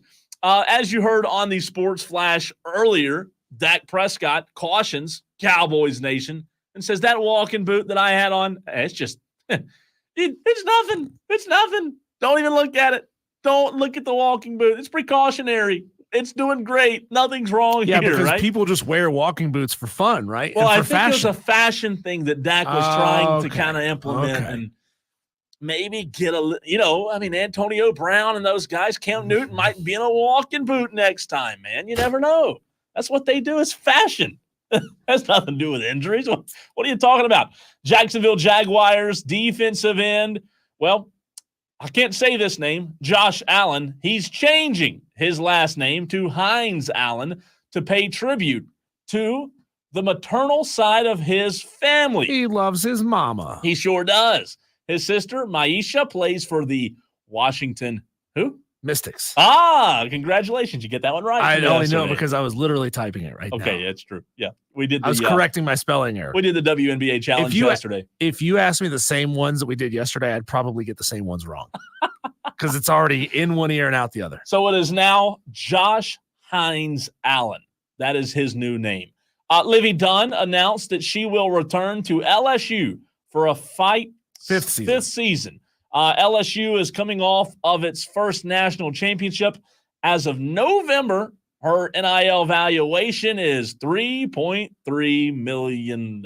So I've always wondered, and maybe you can shed some light on this for me, Cole. What does that actually mean to say that your NIL valuation is $3.3 million? Does that mean that, the analytics say you have a potential to earn $3.3 million off of your name, image, and likeness? Because any company could just come in and throw you some more money. Like I don't really. I thought understand. It was how much they had promised you. Is what I thought. I don't know. Is that what it is? Okay, I don't know.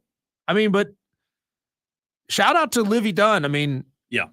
There's NIL valuation is an estimate of how much a college name, image, and likeness is worth at that moment. So right now, if it were November, it's saying that's how much her NIL is worth, $3.3 million. So it's just a projection. It's not a hard number, because I guess they don't have to report that information, right? I guess they don't. I mean, they don't have to. Livy Dunn or Cade Klubnik or whoever doesn't have to report publicly anywhere where his money is coming from. But shout out, it's a smart business decision. I don't know if she and Skeens, was it Paul Skeens? I mean, they seem to be sports new power couple. He's super rich. So is she. They might be doing okay. But once she stops playing college athletics, how much earning potential does she have? Probably goes way down on websites. What? Stop. You asked a question. No, I just meant on like Instagram and TikTok. Athlete, I meant on TikTok. Okay. That's fair. As an athlete, though, I understand. She's, you know what, though? If anybody can make it after her athletic days, Diesel, I think she will be fine. I think she'll be okay. And last but not least, Arch Manning made a video to announce that he is doing what? He's in the game. He's back in 2025. What's your best right now, spur of the moment, your best EA Sports? It's in the game. Let me hear it. EA Sports. It's in the game. Pretty good. Texter says, cue the Diesel. That's a winning streak. It has happened before. There you go. I'll take it. Hopefully it goes to 4 for those Atlanta Braves. Diesel? Texter also wants you to find some joy. And the Braves? I mean, I was happy about the Braves, man. I was excited. When we come back, it's time for Cole and I to throw some jabs at each other. 5 o'clock fight coming up right here on 97.7 FM in Greenville, 97.1 FM in Spartanburg, and everywhere you are on the free Odyssey app.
Each and every day at 5 o'clock, Cole, you and I, well, we just can't get along. We got to fight about it. We throw punches at each other with words, not with actual fists, but sometimes those hurt even more. It's called the 5 o'clock fight. It is the most interacted with segment on this show each and every day because you Tolos rock. You always respond. You always text in your votes. You always message them in on Facebook, Twitter, and YouTube on the stream. And we appreciate you so much for that. So here's the deal. 3 different topics. Cole and I have to disagree. You, the Tolos, decide who wins each round of the 5 o'clock fight, and then you text in 71307. Start your text with keyword fan or message us on the stream. But you get to hammer the gavel down and tell us who wins. It's the 5 o'clock fight starting right now. 3 topics, 1 winner. It's the 5 o'clock fight on Wire to Wire with Diesel and Cole Bryson on the Fan Upstate. Cole, you know, it's estimated that nearly 70% of Americans 18 or older need some form of vision correction. I do. I just started wearing glasses. Cole, you wear contacts. So the question is, if you had the choice. Hold on, 1 second. Oh, yeah, we got to do that. Round 1. Excuse me. Let's start all over again. 70% of Americans need vision correction. Are you a glasses guy or a contacts guy? I think this is pretty apparent, but not what do you do? What would you like to do? Yeah, it is apparent, especially if you're watching on the stream, right? Especially if you're watching. So I've tried both. And listen, glasses have their advantages, but I'm legally blind. Like, for real. Bad. Bad. If I didn't have these suckers in right here, I wouldn't be able to tell who you were. I couldn't read that wire to wire behind you. I really don't think I could read anything right here. I mean, it'd have to be like right up on my face. So I tried glasses. I didn't like having to keep up with them. I'm not good at that, right? I lose things a lot at night. I'll roll over and crush them or something if I don't put them in the right spot. So I settled on contacts, and ever since when I was young, I've been wearing contacts a long, long time. And I'll say that contacts are the much better option. I have the ones you can sleep in, but you don't have to worry about anything. I pay a little more for them, but it's the best. Go to bed, wake up, nothing changes, right? Every now and then you have to change them out, give them a little drop to keep them moist, but I'm a contacts guy through and through. Got to keep them what? Moist. Aha. Okay, so I have been wearing glasses now for about a month, month and a half or so. I'm going to be real with you. I'm still not used to them. I still don't like having them on my face. I still don't like having to put headphones on and sort of like pinch them against the side of my head. I don't like them, but there ain't no way that I could wear contacts. I can't. No, I can't do it. No, I don't like, I get weirded out with eye stuff. I don't even like putting eye drops in my eyes. Like, it's a struggle. Whenever I try, like, my body just knows when that drop has already left the bottle and it's on its way to my eye. Yeah, my eye's like fluttering, doing that. It always ends up all over my face. I can't do it. So I have to wear glasses. I can't wear contacts. It's not even a choice. Have you ever like touched your eye on accident? Does it just freak you out? On accident? Yeah, I'm sure I have. Do you hate that? It hurts. I don't like it. So yeah, you probably wouldn't do it. Contacts, listen, they have a learning curve. There's no doubt. At first, couldn't do it. It will take you forever. What movie is that from? Forever. To get them. Sandlot. There you go. To get them in your eye. Like, it's a struggle. Yeah. However, now I can pop it in and it's no problem. Yeah, I'm going to tell you, I have prescription sunglasses now. I have these prescription eyeglasses. I hate having to bring around an eyeglass case with me all the time so that I go inside, take the sunglasses off, put them in the case, put my regular glasses back on. And then I go outside, I got to take those off, put the sunglasses back on. My wife told me, she goes, under no circumstances are you buying transition lenses. Because you're a nerd if you have transition lenses. Her words, not mine. You Tolos who are transitions wearers, don't get mad at me. Okay. But I couldn't do it. I've seen my parents wear transition lenses, and every time I think, wow, that's kind of nerdy. It might be a little bit, right? Madcraft says, I prefer a monocle.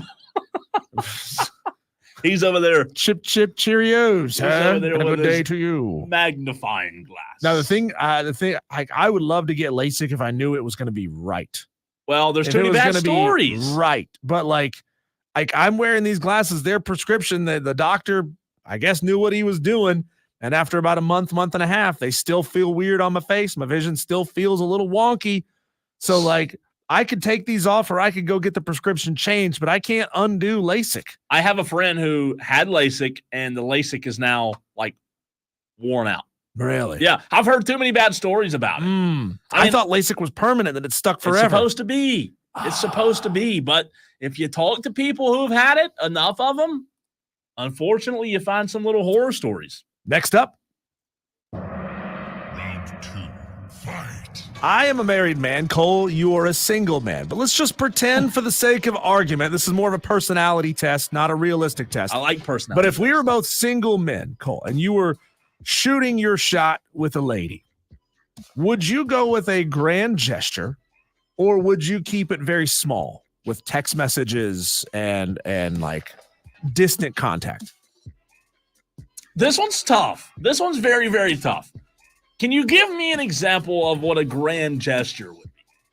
That way I'll better understand. Well, by today's standards, a grand gesture is walking up to somebody and saying hello. But no, like you want to, you've a little bit about that somebody, and you go sort of above and beyond to set up something Out of your that's way. really going to impress them. You go out of their way to impress somebody rather than, just texting. So I'm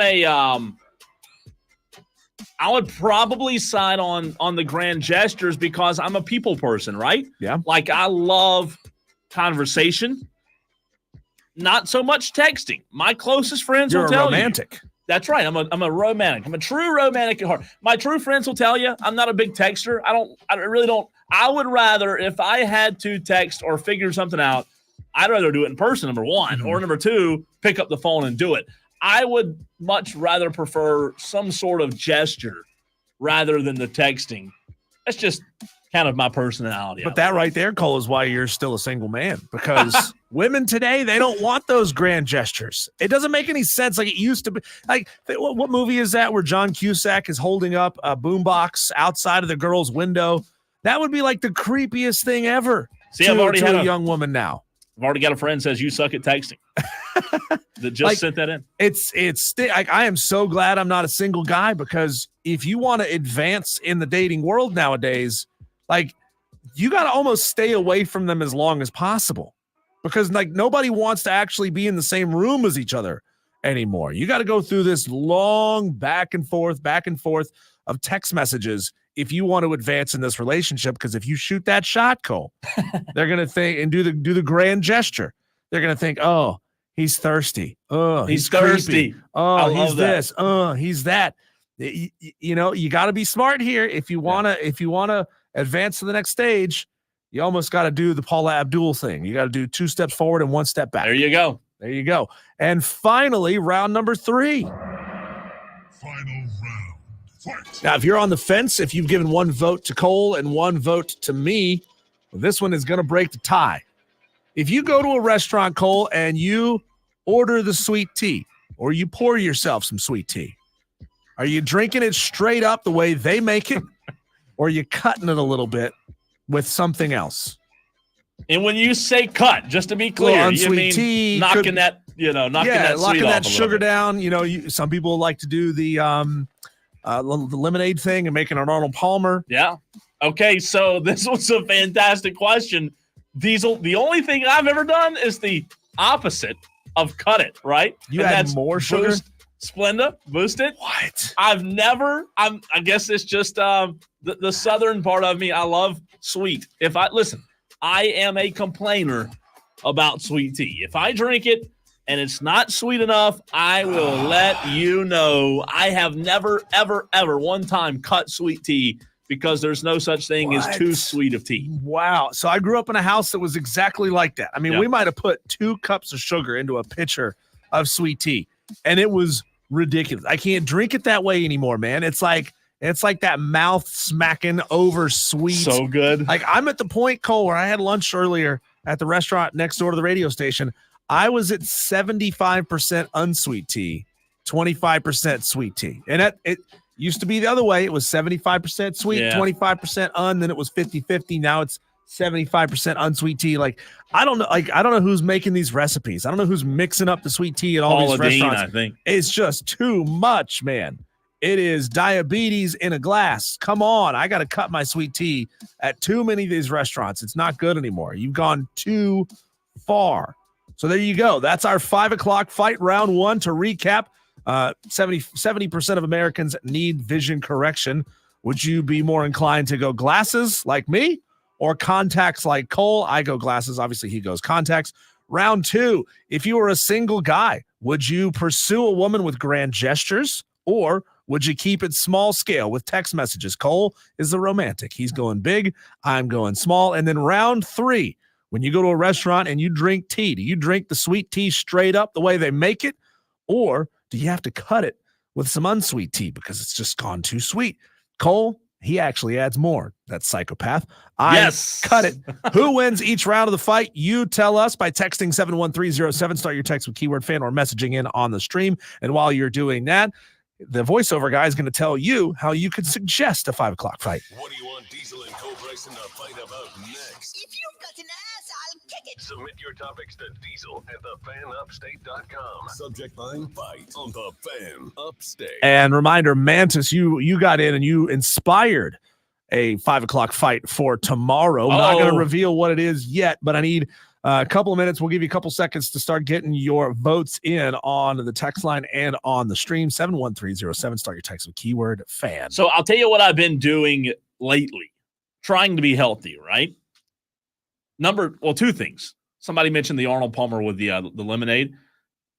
Chick-fil-A diet lemonade. Mm-hmm. You cannot tell it's any different than the normal lemonade. Really? Had one today. It's freaking fantastic. But on the sweet tea front, if you want to be healthy, you get the unsweet tea, right?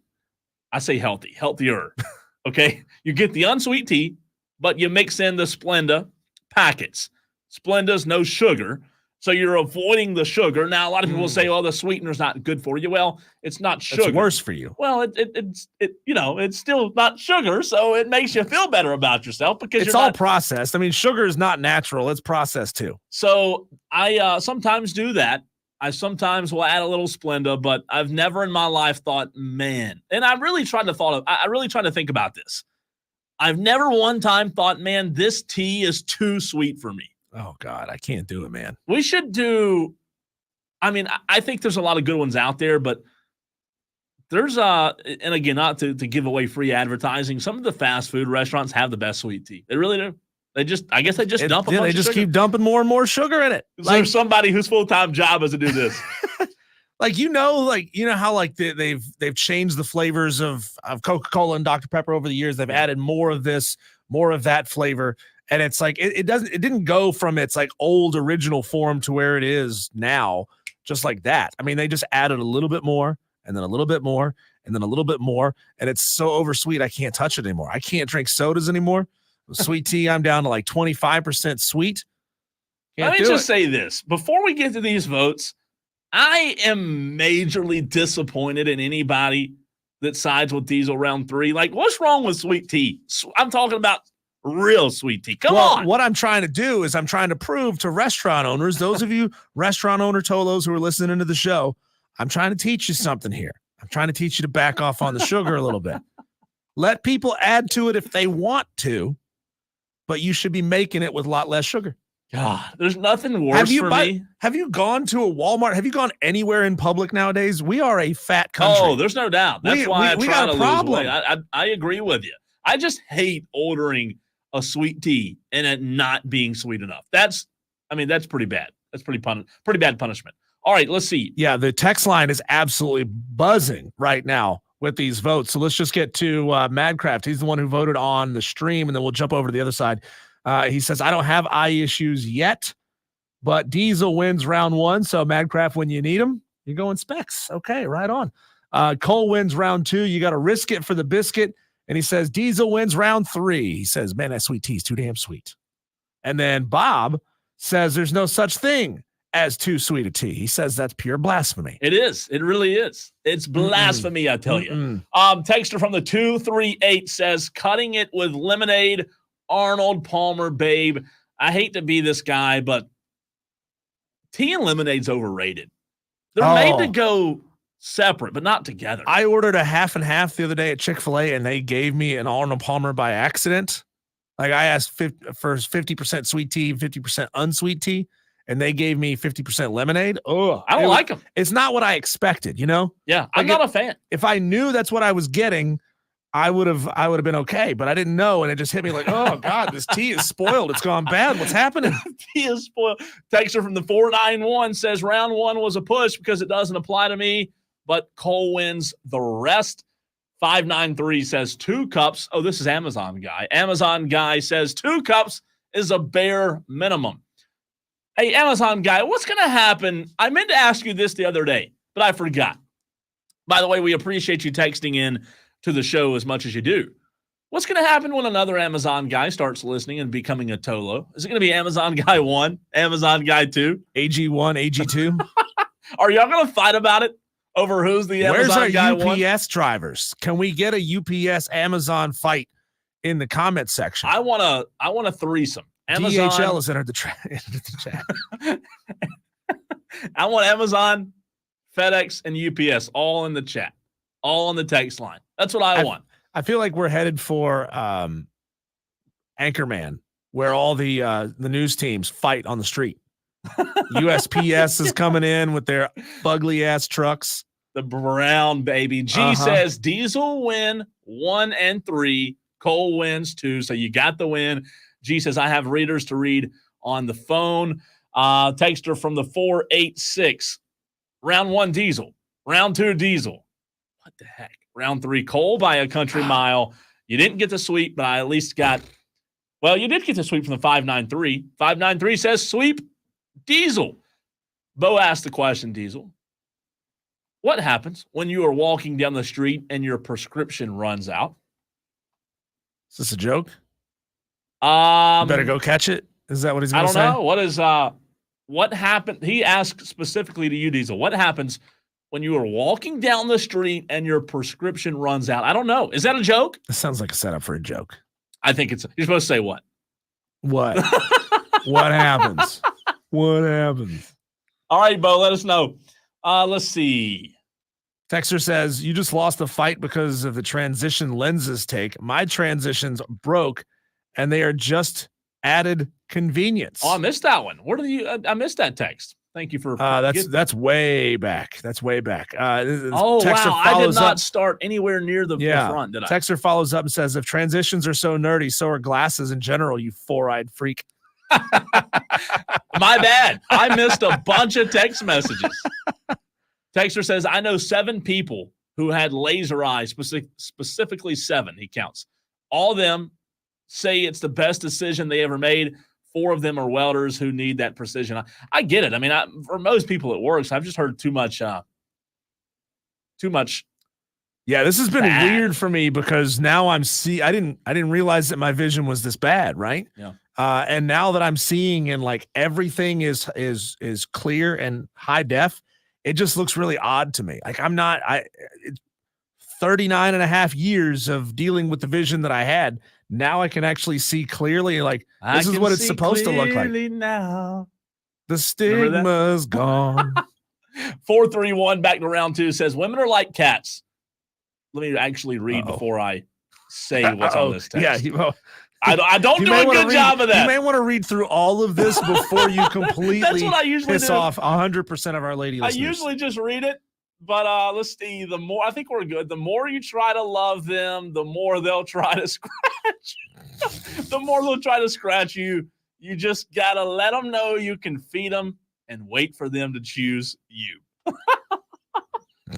What a text. Is that the best text? No, I can't say best because the women, Tiger Pal Rachel will get mad at me.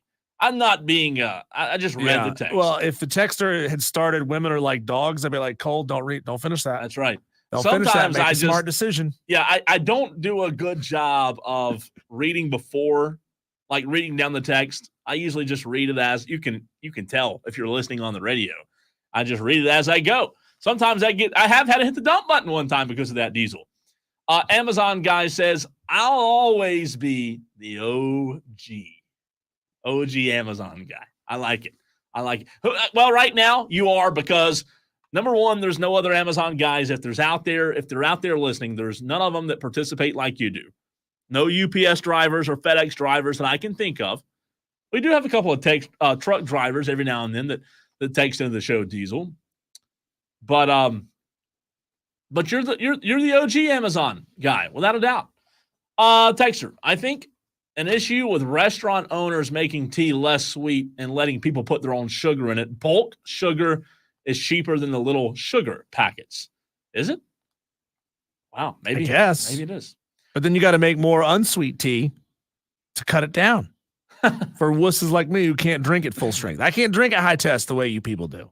Non-ethanol is what Diesel wants. Exactly. Right? I want 87 octane. Y'all are up there running jet fuel. It's good stuff. You know, stuff. like y'all treat sweet tea like it's the final boss battle of a video game. It is. Like, it's exactly what make it it is. so OP that nobody wants it. It's exactly what it is. Chuck Johnson chimes in. Diesel had round one, but lost it with the sweet tea comment, so Cole gets the sweep. Chuck says, I'm taking it back. Oh, Chuck. Taking it back. All right, coming up next, we look at. We meant to get to this yesterday, but we had to put it off to today. What SEC football coaches, in our opinion, are on the hot seat in 2024? We'll talk about it next.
All right, Diesel, it's that time of year. It's July. It's talking season, as the head ball coach liked to say, right? It's that talking season where we're about a month and a half away from football, but we have to analyze. We have to do some analyzing of the SEC coaches. Yes, we'll get to the ACC coaches down the road, but right now we do the SEC coaches hot seats. Is your butt hot right now? Well, I hope not. It's a little sore because this chair is uncomfortable, but don't get me started on that. But if your butt's hot, probably not a good thing. I do want to get your thoughts. 71307. That's the way you can text the show. Start your text with the word fan. Also live on Twitter, Facebook, YouTube, on what SEC coach you think is on the hot seat more than any of them. And I want to start with the coach that you brought to the table the other day, Diesel, in the 5 o'clock fight. We asked the question, what conference would have a coach fired first? You went SEC, and the name of the coach you gave was Mr. Sam Pittman at Arkansas. Mm-hmm. That is Dennis Dodd's of CBS Sports.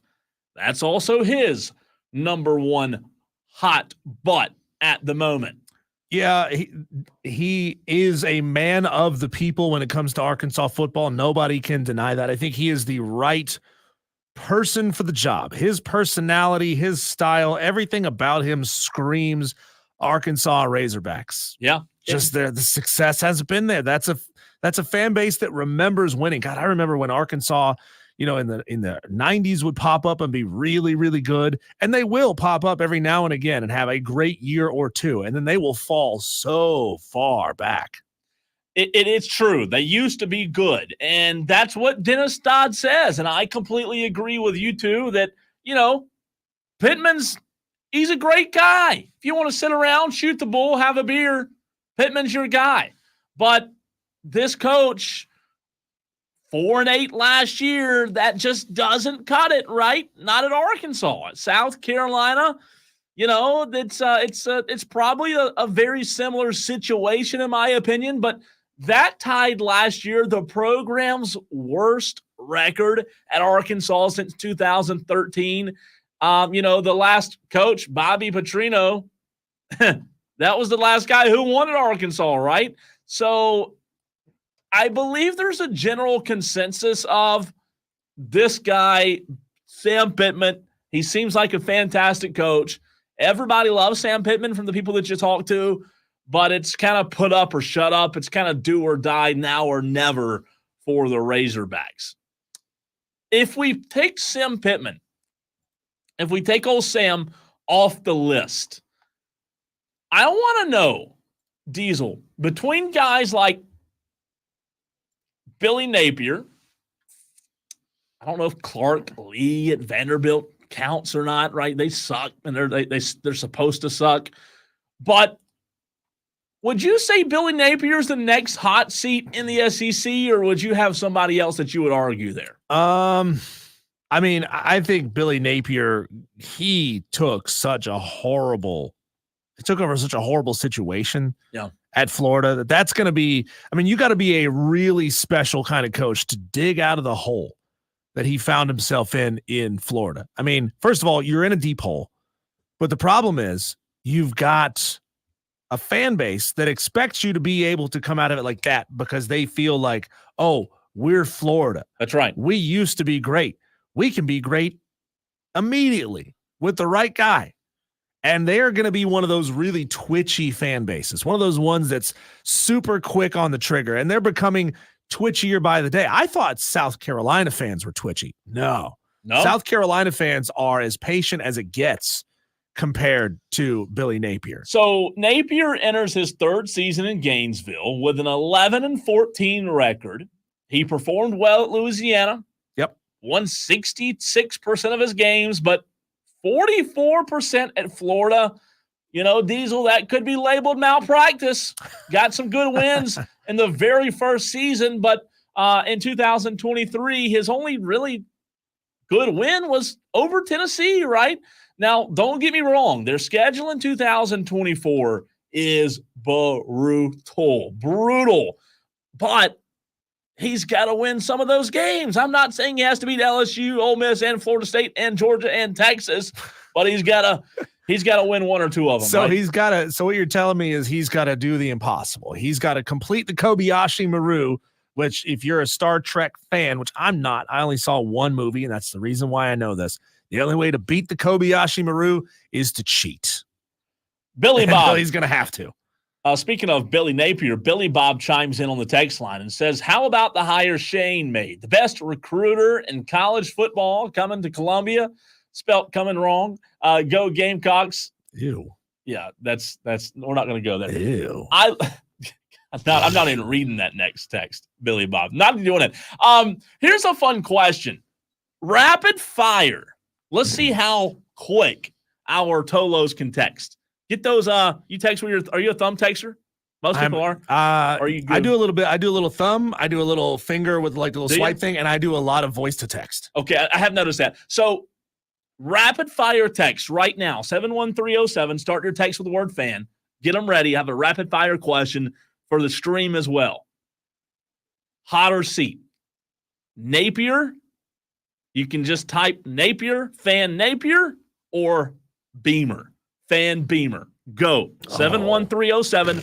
Start your text with the word fan. That's not even close. See, I think it's closer than people think. That's not even close. There's still a huge contingency of Gamecock fans that love Shane Beamer because of his personality and because I don't know. I think that's wearing off quick. And I brought it up to Kelly Ford earlier. Anything less than 6 wins, another losing season, and I think most of that goes away. But I think Shane Beamer is going to get this year with still a majority of that benefit of the doubt intact. But if he can't win minimum 6 games, Shane Beamer's seat is going to be the same temperature as Billy Napier's is right now. Billy Napier's seat is as hot as it gets. He has had the burners on full blast. He has had the lid closed, and that grill cover is glowing red. I hear what you're saying, but if I'm a South Carolina fan and I look at what Napier did at Louisiana, yes, Florida's a different program. It's a different situation. There's no doubt if I'm a South Carolina Gamecock fan that I'm sitting here thinking, you know what? Napier's probably a better coach than Beamer. Napier has a tougher schedule. Yeah, is he on the hot seat? Yeah, he's on the hot seat, but he beat Tennessee last year. Beamer beat Tennessee 2 years ago. Maybe that equals out. I don't know that I would say it's a little bit closer. I just don't know that the ones that loved Beamer, I don't know that they still have that love for Beamer like they used to. What's really fascinating about Dennis Dodd's article here on CBSSports.com is he's got 27 coaches, Cole, listed in the categories of pressure mounting or hotter, which blows me away because I feel like there's a lot of those coaches. I don't know that we're going to see 27 coaches fired this offseason, but we're certainly going to see 12, 13, 14 of them. And I think there's a couple of guys who may currently be sitting in the all good for now group or the pressure is mounting group. They're going to find themselves fired. You know, one bad season can really take this thing downhill fast. I'm with you, but I just don't know, man. I'll get to a few of these texts. I just don't know that it should be as big of a difference or a stretch between Napier and Beamer. I like Napier. I really do. Texter Bullwinkle says Napier. Texter from the 315 says Beamer. Texter 486 says Napier because Ray Tanner is complacent. Trey in Kentucky says, there once was a coach at Kentucky. He thought that his team was so lucky. He failed to recruit, and he got no new loot. And no, with his seat looks really yucky. I was going to say, this might be one of those ones you want to read in advance before you read it on the air. What in the world, Trey in Kentucky? I like that, though. Madcraft, you're onto something here. He says, if Miami beats them, he might lose his job sooner than later. Yeah, if Miami curb stomps Florida August 31st, week 1 of the season. I'm not sure Billy Napier makes it to week 6. I really don't. I don't think he's not going to get fired after week 1. That's ludicrous. But he's got Miami week 1, Samford, not Stanford, Samford, the Bulldogs, week 2, and then week 3 is when it starts getting tough. You got A&M coming in. You go on the road to Mississippi State. That should be a relatively easy win, but you could be sitting at 2-2. You play UCF. That's a win. We're talking about this from the Florida perspective. Sure. And then you rattle off a series of really tough games. Tennessee, Kentucky, Georgia, Texas, LSU, Ole Miss, Florida State to end the season. The only devil's advocate I'd play here is Diesel. The only thing I'd push back on, what coach in America could go into Florida's situation right now and do something different this year than what Billy Napier did? Honestly, they're going to need, Jesus to put on a headset. That's their only hope. It's unbelievable, they're man. They're going to need Obi-Wan Kenobi to come in and do this. It's brutal. And it's tough. Bullwinkle says, heck, Carolina's waiting on Napier to be fired before they warm Beamer's seat. The way they like old Florida coaches. Surely not, right? Bullwinkle, surely not. But you never know. Yeah, Billy Napier is going to be a tough sell. He needs to go into a program to be the most successful version he can be, a program that's already a 7 or 8 win program, and can keep it going. I don't know that he's one of those guys with his personality being as stern as he is. I don't think he's the kind of coach to bring any program out of the brink, especially when you got to do it with positivity these days. You can't do it by being that hard-nosed coach. Yeah, fans back in the day used to love that hard-nosed coach. Not anymore. Mantis says Beamer has to go 6-6 this year at minimum. Otherwise, he's got 2025 and he's out. The Usher hire is huge. Appreciate that, Mantis. All right, Diesel, are we going AI next? Is that where we're headed? That's true. AI, when we come back, Cole, I want to ask you, Tolos, if there's any one part of your job that could be replaced by AI and you would love it, what would that be? That's coming up next in the Fan Upstate.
And I don't know what scares the people who listen to our sister station, WORD 98.9 more.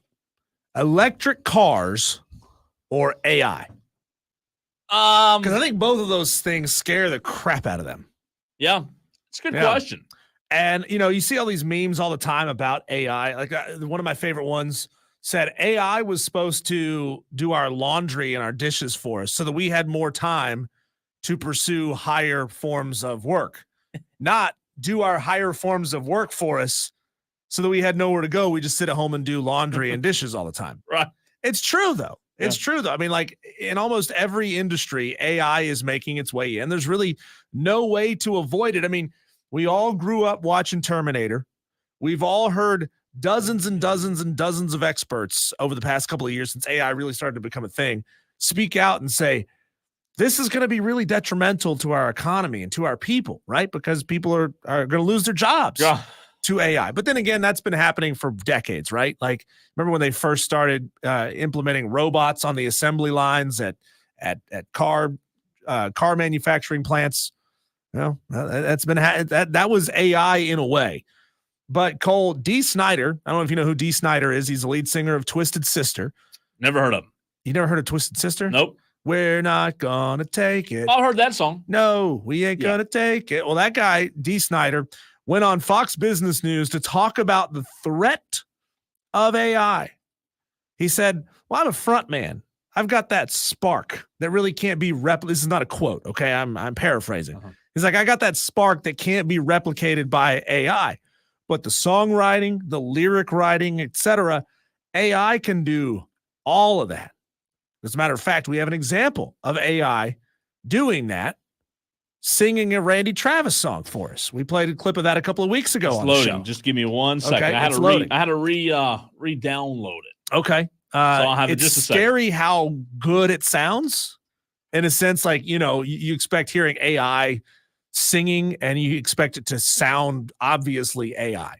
But like we always talk about how fast AI learns and gets better and better and better to the point where all you got to do is find the right program and say, hey, read me this sentence or sing me this lyric in the style of Randy Travis, and it'll spit out a really accurate Randy Travis. It's scary. AI impersonation. But actually, I found this out, Cole. In Tennessee, they have passed what they call the Elvis Act, which protects an artist's voice likeness. So a record company, I don't know who's like Randy Travis's record company was, they can't essentially go out and create new Randy Travis songs without Randy Travis's people getting money off of it. Yeah, so it's ready whenever you're ready. So let's hear that for a second. AI Randy Travis. When she smiles.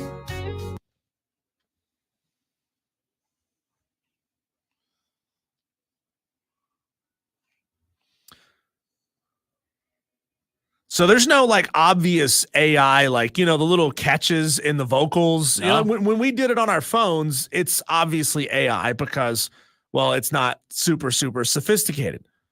But I wonder from you, Cole, because this is a fast-paced breakneck business where we're all doing a lot of different people's jobs. We're all wearing multiple hats.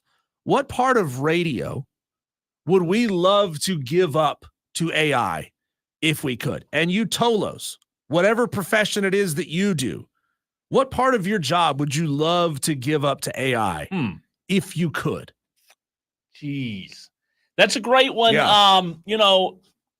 AI is already so heavy in radio in terms of promotions and imaging and all kind of different voice scripts. You already hear so much AI. Our boss has played us like little test bits, test bits of here's an AI voice actor. It's not a real person saying a line that I don't know if this stuff gets used on any of our promos or not, but it sounds solid. It sounds really good. I'll tell you this.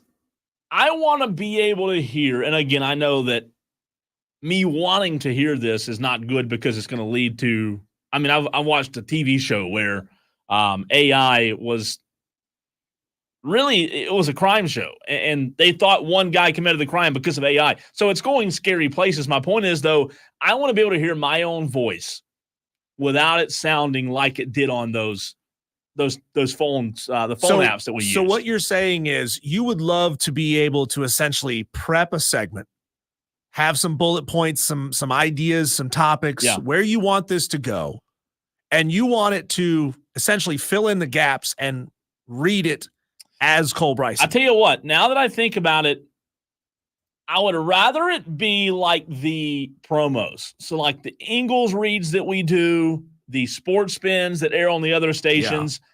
Yeah. That's where I think I would enjoy it more, because you could type in what you wanted to say and bam, there it goes.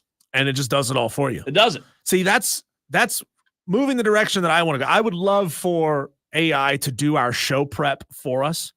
Like people don't realize just how much work it takes to prep a show, right? And to have, when we say the, national champions of the last 5 years had X point differential, we're not just making this number up off the top of our heads. We don't know these numbers off the top of our heads. We have to go back and research it, and that takes time, right? So what if AI could do that for you? If you could input the categories of sports topics like Clemson football, South Carolina baseball, etc. We could put them into essentially an algorithm, tell it how much of it we want to talk about, and give it a general sense of which tonal direction we want it to go. Be scary. And have it essentially do all the prep work for us, all the stuff that researchers who are on national shows do for their shows. I would love to have all the legwork done, and then you and I just come in and we make a show out of it. Make a show out of it. Make a show out of it. It'd be something else, wouldn't it? It really would. God, that would be great. All right. I teased this on X, on Twitter, whatever you call it, earlier today. At the Cole Bryson, I put on Twitter, we will do a NFL division preview and prediction next. We'll do one a week for the next 8 weeks that will lead us all the way up until the NFL season. We start with the AFC East. If your team's in the East, get ready. We're coming to you next.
You know, Diesel, not often do I disagree with Las Vegas because Las Vegas was built on idiots like me who think they know better, right?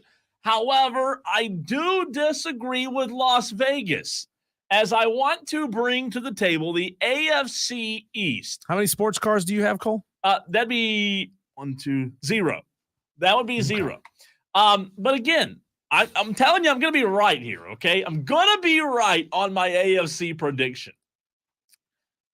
We're going to do one a week until the NFC or the NFL season gets here 8 weeks from now. But the AFC East, Las Vegas has the Buffalo Bills at 150 to win the AFC East. Diesel, the Bills have won the division 4 years in a row.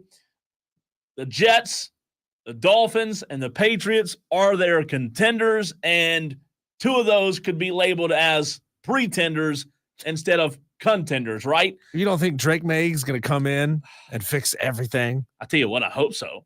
I'm pulling for Drake May. I really am.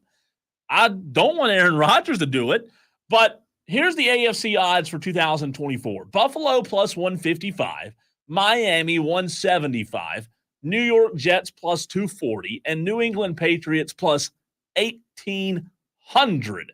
Those are the Vegas odds for the 2024 division winner and the AFC East. Diesel, I'm here to tell you today that right now I disagree. The Miami Dolphins are my prediction to win the AFC East this season. They're due. The Bills lost Gabe Davis at receiver. They constantly choke year after year. Sean McDermott fails to get it done, and I just have no faith that McDermott and this team can get over the hump, and I think they even take a step back this year. The Miami Dolphins, I like them a lot. Yeah. Tua's a fantastic quarterback, and he struggled last year to beat good teams, but I think that this year they overcome that obstacle. Yeah, I think, it's clear to me that dead last in the division is going to be the Jets because Aaron Rodgers is out there running around on some Dollar Tree rubber bands for his legs. Yeah. One of them is going to snap again. Like, those ones that you stretch out one time, they don't stretch very far, and they immediately snap because there's no actual, spring back to them. Yeah. That's Aaron Rodgers and his Achilles tendon. I think Drake May is going to do well in New England. Do I think he's going to be a world beater? No. Do I think he's going to get them back to Super Bowl contention while a Patriot? Probably not. Probably not. I think he is a playoff caliber quarterback within a couple of years because that franchise and that roster is so far down right now. They're going to need some help. And they got a new coach, right? Yeah, it's going to take some time to get back there, but I do believe Drake May is a winner. I've watched that guy play in person, and man, he's one of those dudes who will make just some mind-blowing throws. He's sort of that next-gen type of quarterback, and I think he could be fairly successful in the NFL. Do I think he's going to be better than Tua? No. Do I think he's going to be better than Josh? No. So I think by the end of the season, we're going to see Jets 4, Patriots 3, and this is where it gets really iffy. Bills feel like that franchise to me, Cole, that have had every opportunity to grab a hold of this division and claim it for themselves, but just can't do it. Like, they're just not made for it. So I think the Bills fade a little bit this season, and I think Tua finally ascends to where we think he can be, which is a shocker, coming off of all those head injuries that he had, where he smacked his head against the field. What was that, 2 seasons ago? Was that the beginning of the 2022 season? Yep. And then the follow-up injury, I was thinking, man, this dude's career is about to be over. Like, I think I even suggested on this station, Tua needs to go ahead and hang it up. Like, dude, you're rich. You're rich. Go be rich and go have all your faculties and enjoy living life with your wife and your kids and live the good life. But that's not what competitors do. But I do think ultimately this Dolphins team is gonna inch past the Bills. If you'd asked me last year, it's 1A, 1B Bills Dolphins. Now I think it's 1A, 1B Dolphins Bills. What's interesting is both Buffalo and Miami Diesel lost a good amount in free agency. Dolphins, they lost Christian Wilkins, Jerome Baker, Andrew Van Ginkel, all big losses for them, right? You talk about Buffalo. You lose Gabe Davis, who I mentioned earlier. You lost center Mitch Morse. Micah Hyde, gone. Stephon Diggs, gone to the Texans. You lose Gabe Davis and Stephon Diggs. Yeah, Gabe Davis has hurt a lot. Stephon Diggs is very, very good. But those are two major losses. Meanwhile, the Jets have kind of flown under the radar a little bit in free agency, Diesel. Tyrod Taylor's backing up Aaron Rodgers this year. Javon Kinlaw arrives on the scene. He's partnering with Quinnen Williams. The Jets are going to be good. And this is where I think this division becomes interesting. The Jets, in my opinion, could very easily fight for that second spot. However, I don't have enough courage to put them in second. I, as well as you, think Miami can take that next step this year. Buffalo, I like them to finish second, right behind Miami. And then I have the Jets 3, Patriots 4. But what's interesting is if, and this is a big if, but I'm going to ask this question. If Aaron Rodgers stays healthy, if we get to see the old Aaron Rodgers that we saw in Green Bay, if the Jets can somehow piece this together, when you look at the odds, plus 240, it's a good price. They have one of the best quarterbacks in the NFL when healthy, right? We haven't seen Aaron Rodgers be the best quarterback in New York yet, but we know who he was in Green Bay. He only played like 6 seconds last year. But I'm just saying, if they can stay healthy, maybe the Jets are a sleeper. Maybe they're the dark horse that at plus 240 is a really good price. The Jets are not going to finish better than third place in that division. It's not going to happen. Aaron Rodgers' attitude will not let that happen. Really? Not going to let it happen. I mean, this is the dude who says things like, we got to eliminate all the distractions. We have to focus in. We have to be in the pocket. And then he doesn't show up for the first day of training camp. And I know you guys are saying, oh, well, he had permission. No, he didn't. It was marked down as an inexcused absence, and he just didn't show up. Like, when are you guys going to stop standing for this guy? When are you going to stop supporting everything this guy does? He is the reason why the Packers sucked. And he is the reason the Jets are going to suck, because he's just not right in the head. I like Aaron Rodgers, the player. I dislike Aaron Rodgers, the person, right? What I've seen from Aaron Rodgers at times when he was a Green Bay Packer, and I saw a lot of them because he beat my Cowboys a lot, but the glimpses and flashes of greatness that I saw from Aaron Rodgers in Green Bay were as good as any glimpse and flash of any elite quarterback I've ever seen. And I don't think Rodgers is still that same quarterback, but if he can just be enough. Their defense is good. The Jets' defense last year ranked 3rd in defensive DVOA after facing the 15th hardest set of opposing offenses, which is pretty good. That comes a season after sitting 6th. So they went from 6th to 3rd. They were really good last year. New York sat 6th in 2023 in terms of adjusted games lost due to injury.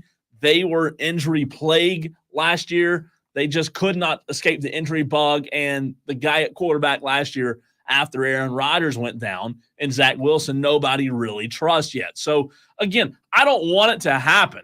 I don't think it will, but there is something in the back of my mind that thinks, man, if he can just be enough, if he can be a really good game manager, plus still make some incredible throws from time to time, these Jets, they might be sneaky. I don't want it to happen, but I think they could. I picture Aaron Rodgers sitting in the Jets locker room with a locker not dissimilar from Pedro Serrano's in Major League, where he's got a little statue of some deity that's not a Christian deity. And I'm not making this a religious thing. I'm just making a joke here. Okay. He's going to have some, freaky Buddha statue with some sort of like special jelly you got to rub on its belly once a day to make it happy, so that your girlfriend whose name is a color is happy, so that then your aura changes to the right shade of pink, and then you can go out there and decide to be successful today. Like, I don't know where that is, but never been there before. Yeah, Aaron's a weird guy, man, and I think he's gone farther and farther and farther out. We've got a promo that's running. I'm not going to take any credit for this, but we've got a promo running where Aaron Rodgers feels like he is the smartest man in the room in every room he goes into, even when the most controversial topics facing this country are brought up. And I don't trust anyone. I don't have any trust for anyone who believes they are that guy. I don't have a ton of it. I just think that at the end of the day, having a guy like that on the team who is as elite as he is at the quarterback position, I think that's where you have to maybe put a little bit of value. Again, I don't love the Jets plus 240, but if I had to take a value pick when looking at the rest of the divisions, and we're going to get to the rest of them in the next few weeks, but plus 240, I mean, to go with Aaron Rodgers, that's not a bad value bet. The New England Patriots plus 1,800 really have no desire to even touch that. To your point, Gerard Mayo, I think I like him as a head coach. We don't know what he does yet. We haven't seen him coach a game yet, but I like what he's done in the offseason. I like his demeanor. He says the right things. And to your point earlier, I love their quarterback. I'm pulling for their quarterback. I just don't know that Gerard Mayo is the right answer. Madcraft asked the question, would you rather spend a day on a boat with Jerry Jones or Aaron Rodgers? Well, that's not even a question. That's not even a question. It's Jerry Jones. Can you imagine the stories? If you got old Jerry a little, what's the right word? If you got him a little bit, a little tipsy, a little drunky, just a little. I would throw Aaron Rodgers overboard if I could. Who tells the story? Somebody tells the story around here. Was it? And I don't think it's you. I think it might be Rob who tells the story about being in an elevator with Jerry Jones, and Jerry tried to sell him season tickets to the Cowboys. And he's like, first of all, I don't live in Dallas. And second of all, I'm not a Cowboys fan. That didn't slow Jerry Jones down one bit, trying to sell him season tickets. That's what he is. Like, I think salesman. I think that would be really fun to try to go toe to toe with Jerry Jones mentally. Yeah. Be something else. I think it'd be a blast. When we come back, Cole, I do want to get Madcraft's answer on the stream. He did say Miami was his pick as well. He also asked, what if you had to constantly rebait Jerry's hook? God. You think Jerry Jones would touch a worm? I think so. Yeah? You think he's a down-ass dude? Yeah. Okay. Yeah. I think so. He'd probably teach you a thing or two about fishing. Okay, when we come back, we had a fantastic conversation earlier with Kelly Ford of K Ford Ratings. Our first time bringing him on this particular show, Wire to Wire with Diesel and Cole Bryson. We talk all things analytics, college football, the numbers guru, coming up next on the Fan Upstate.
high temperatures and high humidity will produce dangerous conditions, especially for those who are sensitive to heat, especially children and the elderly. In order to prevent heat sickness and heat stroke, take steps to keep cool. Drink plenty of water, stay in the shade as much as possible, and if you must be outside, take occasional breaks in an air-conditioned building to cool down. Watch out for the warning signs of heat stroke, including dizziness, nausea, headache, and disorientation. A heat advisory continues until 8 p.m. tonight. Meteorologist Jennifer Zucci on the Fan Upstate. This is the story of the one. As head of maintenance at a concert hall, he knows the show must always go on. That's why he works behind the scenes, ensuring every light is working, the HVAC is humming, and his facility shines. With Granger's supplies and solutions for every challenge he faces, plus 24/7 customer support, his venue never misses a beat. Call quickgranger.com or just stop by. Granger, for the ones who get it done. Get 2 sausage and egg biscuits for $5. Order in the app or head to Bojangles today. It's bow time. It's bow time. When mornings are hectic, your breakfast doesn't have to be. Head to Bojangles and grab 2 sausage and egg biscuits for just $5. Double the protein, double the flavor, all on our legendary made-from-scratch biscuits. Order in the app or head to Bojangles today. It's bow time. Your morning dose of sports. It's the Rob Brown Show. Damian Priest, WWE World Heavyweight Champion, joining us here on the Rob Brown Show in the Fan Upstate. So you went from the Indies to NXT to now being on the main roster. Crowd size moves up, and up. What's that like, this transition from NXT to WrestleMania? Man, yeah. When I started in the Indies, I mean, I performed in front of like 5 people for a hot dog and a handshake. And then from there to go to NXT, and our TV studio setting was a few hundred people, and it was loud, and I was like, oh man, I made it. And now I just finished winning the world title in front of more than 70,000 people live in Philadelphia. I mean, it's crazy, you know what I mean, to go from one end of the spectrum to the other. It's humbling, to see how many people know who you are. It's just mind blowing to me. Don't hit snooze. Hit play. The Rob Brown Show. Now morning 6 to 10 on the Fan. The Fan Upstate.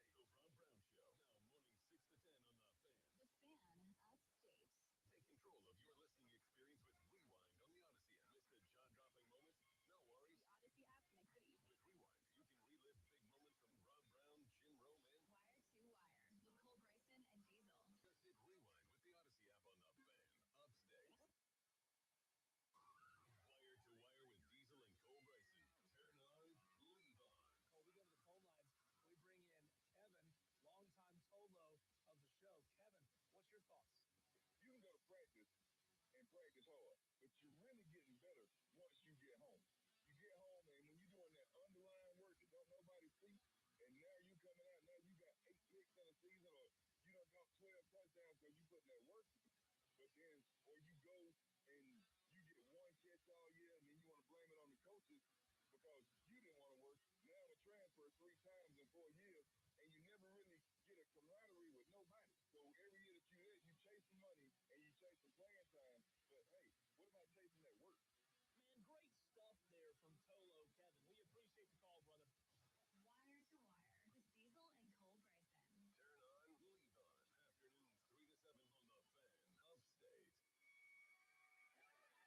Coming up on tomorrow's edition of the Rob Brown Radio program, we take a look at the rest of the NFC South. We've broken down the biggest storyline impacting the 2024 Panthers season. What about the Falcons, Saints, and Buccaneers? We do that on tomorrow's edition of the show.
and then you get the Hurricane, 5.4, so about a half game less projected wins in conference play for Miami than for Florida State and Clemson. Florida State is my highest power-rated team in the ACC at number 10 in the preseason version 2 numbers. Clemson's number 14.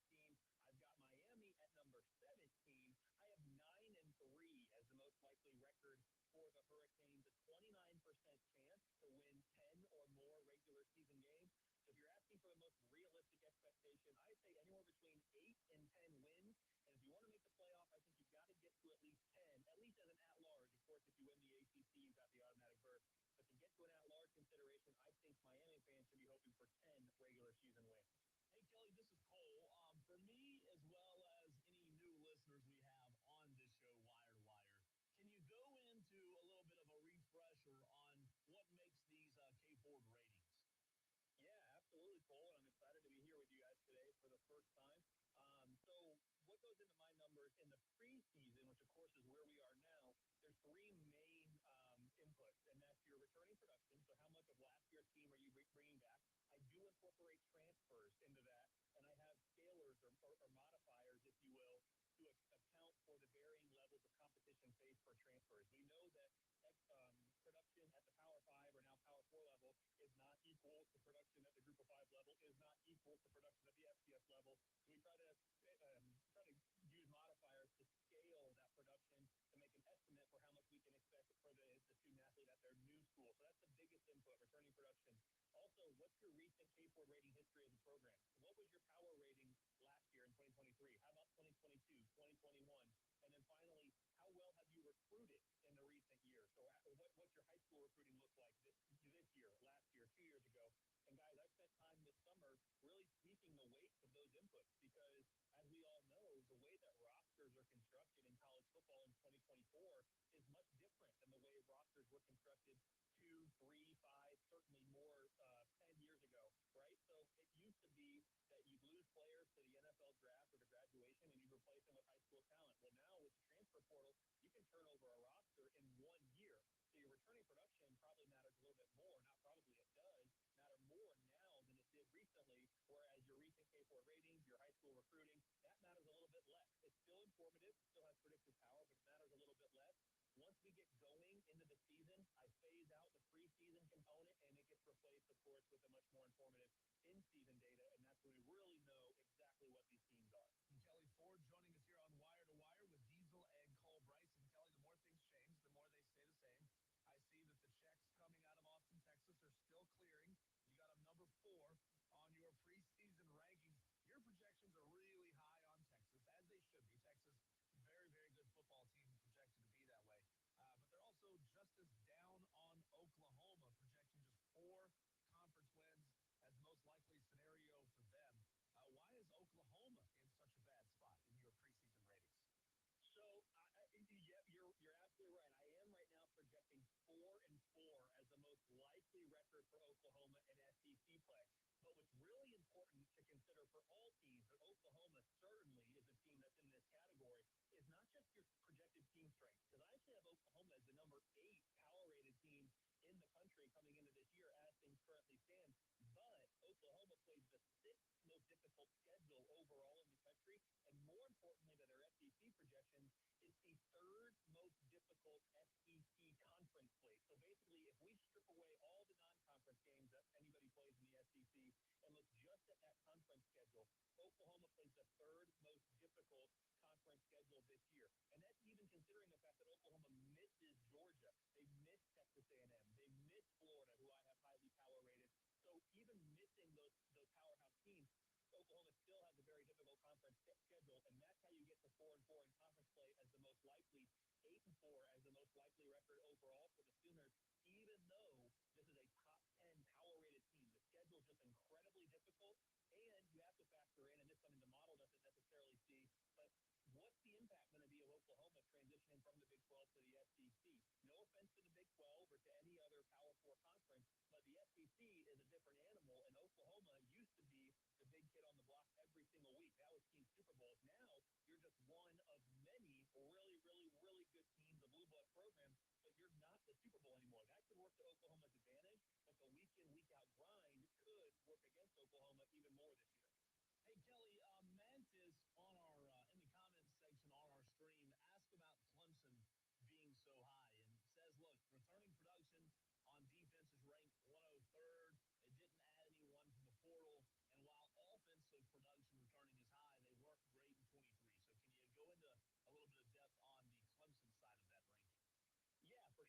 for Clemson, as I pull them up here, they're number 14 in the preseason for me. I have them number 20 on the offensive side. You talk about a lot of returning production on the offensive side of the ball, and we'll see if Dabo is able to adjust here and make things work. That number 20, that would be the highest that Clemson has been projected on the offensive side since the 2020 season. On defense, I'm projecting number 13. And yes, they're not bringing back as much on the defensive side as on the offensive side. So what we have to remember is that historically, especially in recent years, Clemson has been better on the defensive side of the ball. Last year, they finished number 10.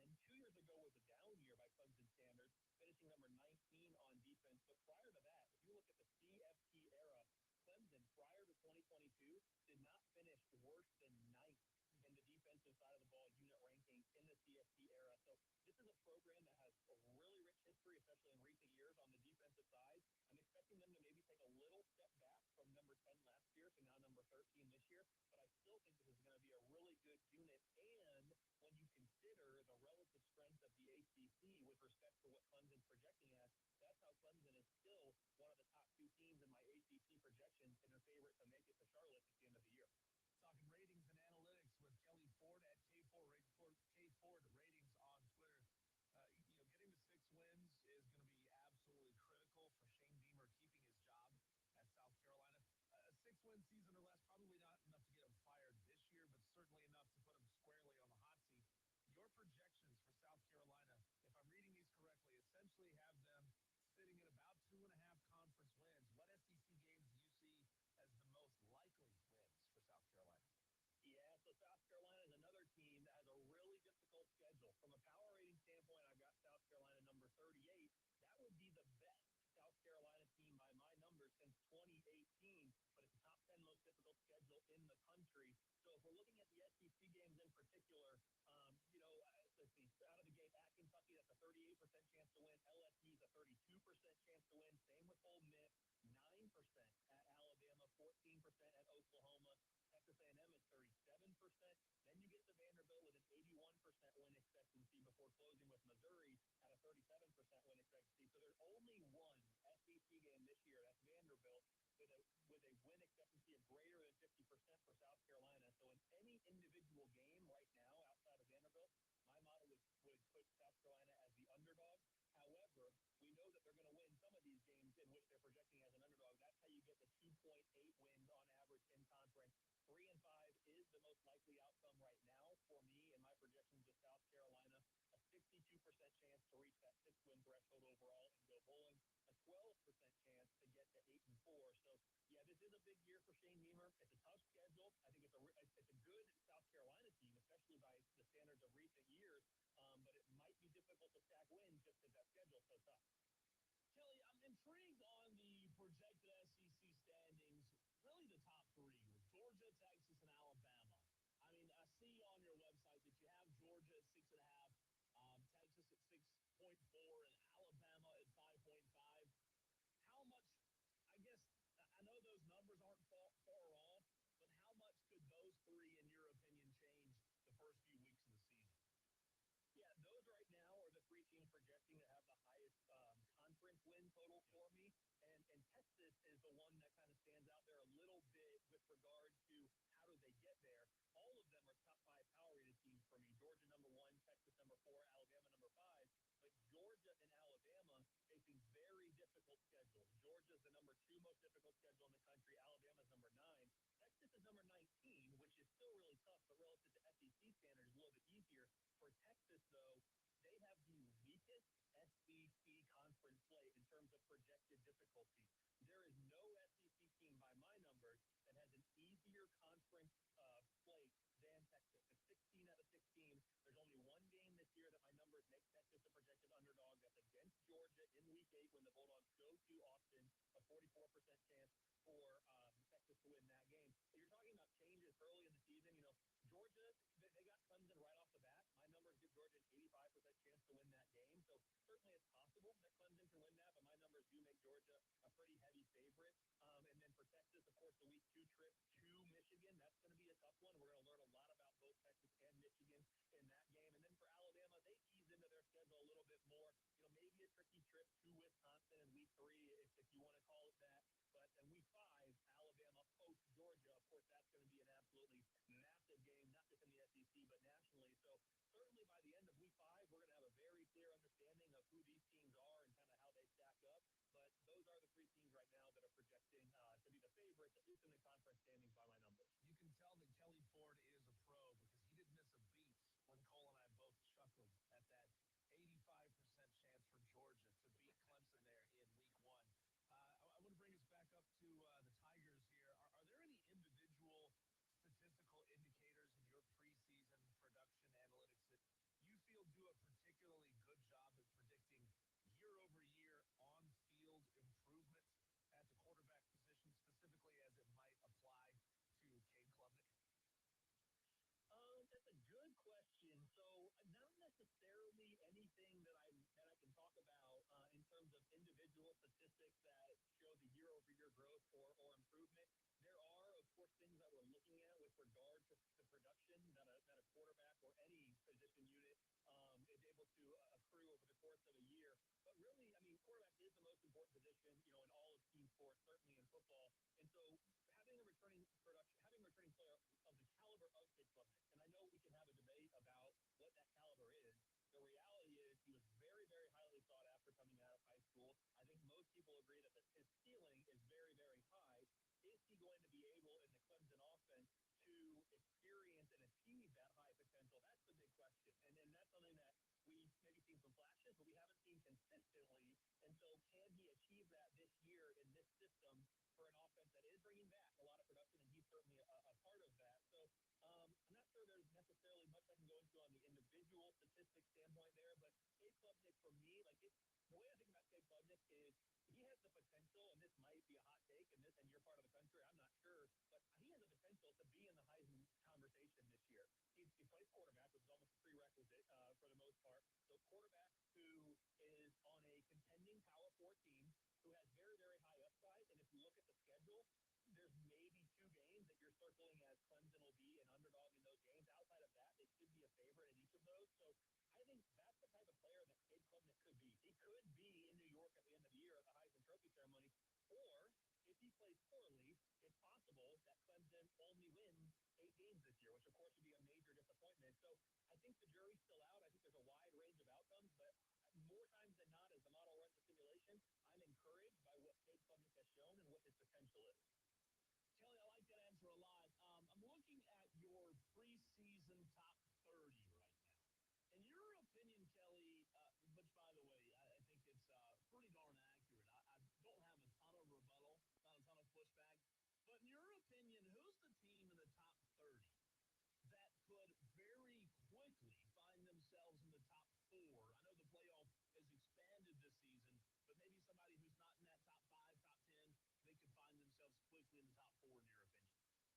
Yeah, I mean, so from a ranking standpoint, I'm looking at Utah and Kansas State and Oklahoma State. I'm looking directly at the Big 12 because one of those teams out of the Big 12, just the way the playoff is structured now, is going to receive a top 4 seed in the CFP this year. I mean, more likely than not, 99.9% sure that's going to be the case. I'm looking at Utah at number 18, Kansas State at number 19, Oklahoma State at number 24, Arizona 25, Kansas is 26. Like all of those teams, somebody from that grouping most likely is going to be the Big 12 champion, and one of those teams is going to be in the top 4. From a power rating standpoint, I don't project any of those teams to climb that high in the power rating, but in terms of where they're going to be in the CFP picture, those are the teams that stick out to me. If you're looking, outside the top 10, who might be able to make a jump? Michigan's number 12. My model down on Michigan this year. They lost a ton of production from last year's team that, of course, went undefeated and won a national championship. But they're at number 12. They might, if they can piece things together, both with the team and the coaching staff, they might be a team that sneaks up the power ratings here. I'm looking at, let me see if I go down farther down the list. SMU's intriguing at number 27. They're in the ACC now. I'm not suggesting they're going to be, a top 5 or even top 10 power rated team, but they're an interesting team. They're making a transition into the Power 4 conferences. I'm just curious how it's going to go. They have a schedule that sets up pretty nicely for them, and I pull up their team page quickly from a schedule standpoint. It's the 3rd easiest schedule of any Power 4 team. It's number 66 out of 68 in schedule difficulty. So that's a team to watch that might have a really, really good record, even if they're not, a top 5 or 10 power rated team. But those are just some of the teams that catch my eye that are outside the top 10 right now that might make their way up the board, whether that's a power rating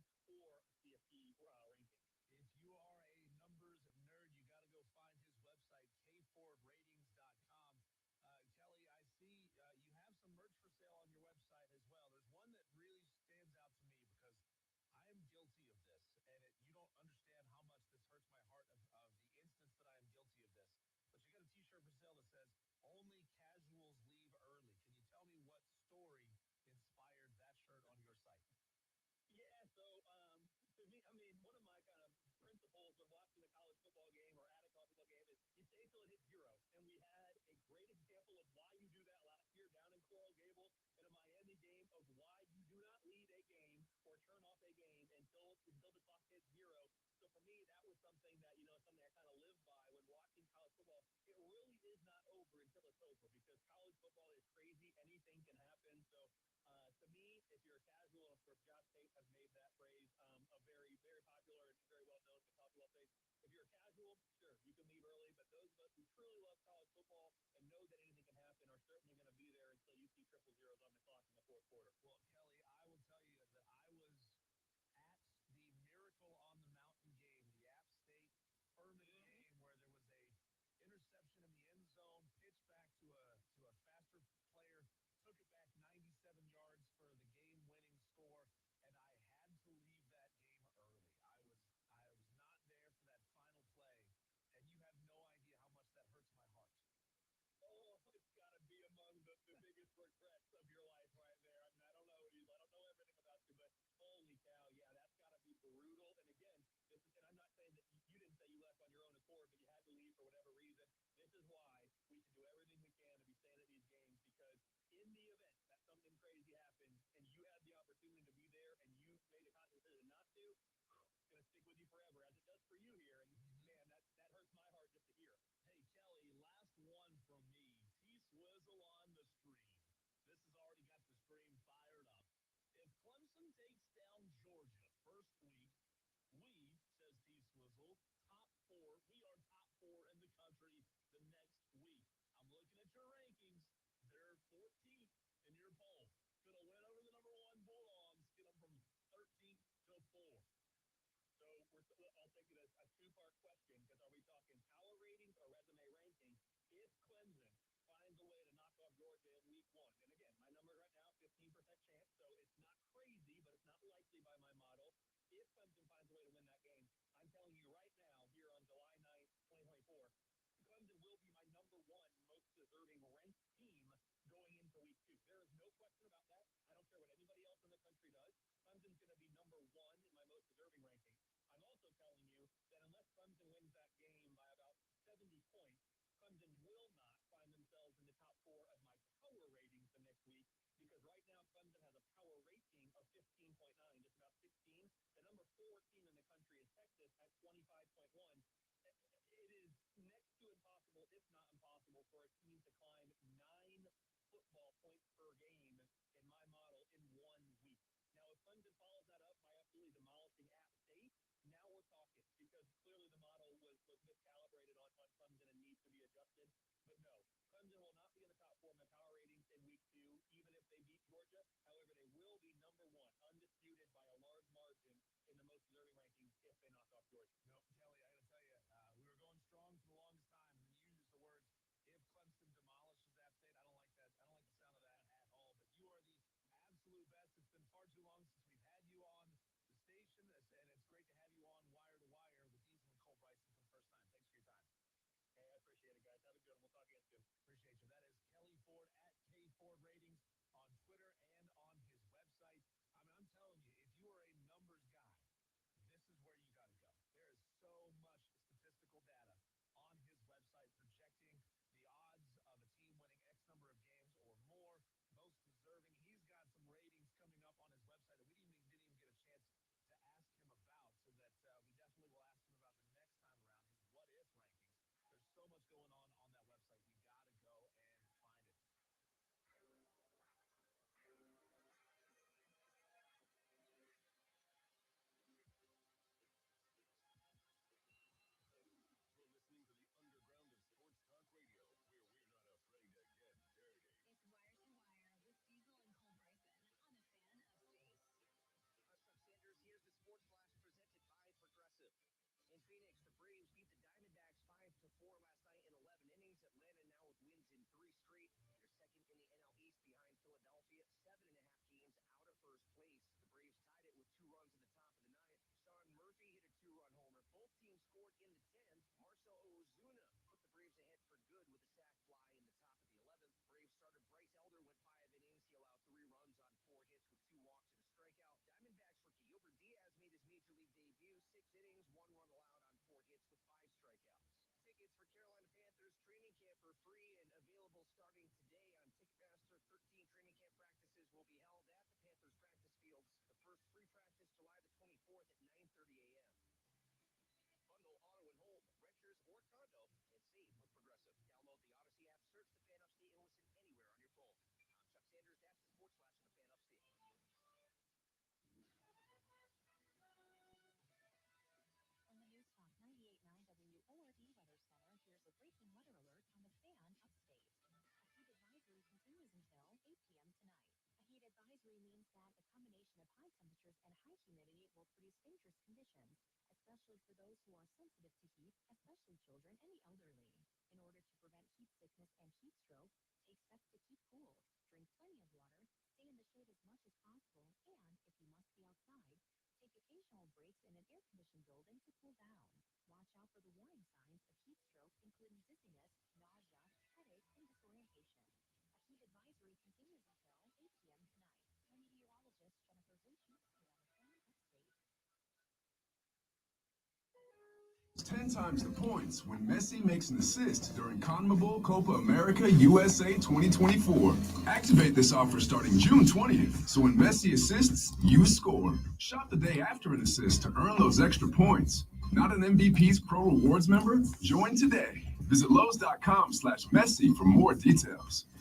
As school messes return, rest easy. Clorox has got your back to school. Oh, no. I'm back. That messy science experiment. And I brought baking soda, cornstarch. And you're due tomorrow, right? Well, at least I stocked up on Clorox disinfecting wipes. Because you're not messing up my kitchen counters like last time. Ooh, smart. Got any food coloring? And off to the store we go. Stock up on Clorox disinfecting wipes that clean 3 times better. And when paper towels and kitchen grease and soaps come, use the directed. Oh, and gonna take it. I get that stupid song stuck in my head. Versus AT&T and Verizon, because nobody likes having to choose. It's like getting romance and sci-fi. Jane, I love you. Also, I'm a robot. Or being a dog person and a cat person. Who wants a treat? Who's a good boy? Or like being an extrovert and an introvert. This is so fun! I can't wait to go home. At T-Mobile, you don't have to choose. You can get the benefits you want and still save on every plan versus AT&T and Verizon. See how much you can save with our savings calculator at T-Mobile.com/switch. Plus, when you switch, you can keep your phone and we'll pay it off up to $800. Via virtual prepaid card in 15 days. Qualifying unlocked device, credit, service, and timely redemption required. Card has no cash access and expires in 6 months. See T-Mobile.com. Tonight, overcast skies with a low of 75. Weather brought to you by Robert Half. Robert Half's recruiting professionals use their award-winning AI to connect businesses with highly skilled talent. Learn more at roberthalf.com/talent today. Wire to Wire with Diesel and Cole Bryson. Michigan not being talked about in the national.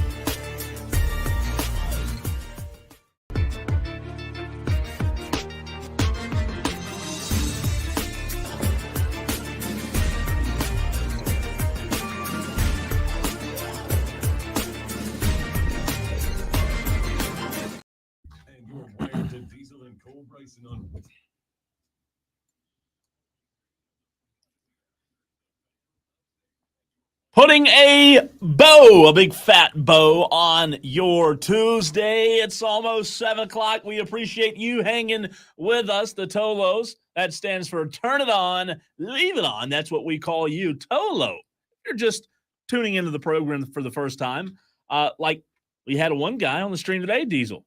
Who was it? Mantis. Said, first time tuning in. Yeah. First time listener, first time viewer. We appreciate it. Said he's going to be here tomorrow. Heck yeah. Heck yeah, we appreciate it, Mantis. Let's get to some Daily Wire.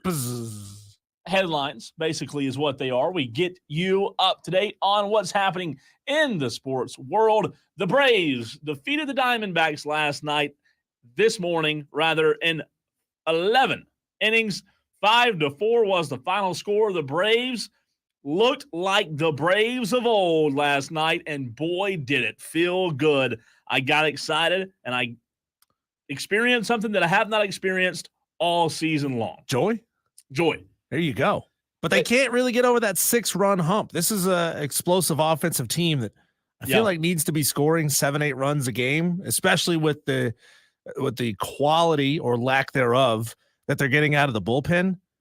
Offensively, they got to be putting up 7 or 8 to win. But listen, at this point in the season, I'll take it. If they anything win we can 1-0, I'll take it. If they win 45-0, I'll take it. I feel like this show is the nexus of whether or not the Braves can win. When could we be. start talking nice about them, they lose.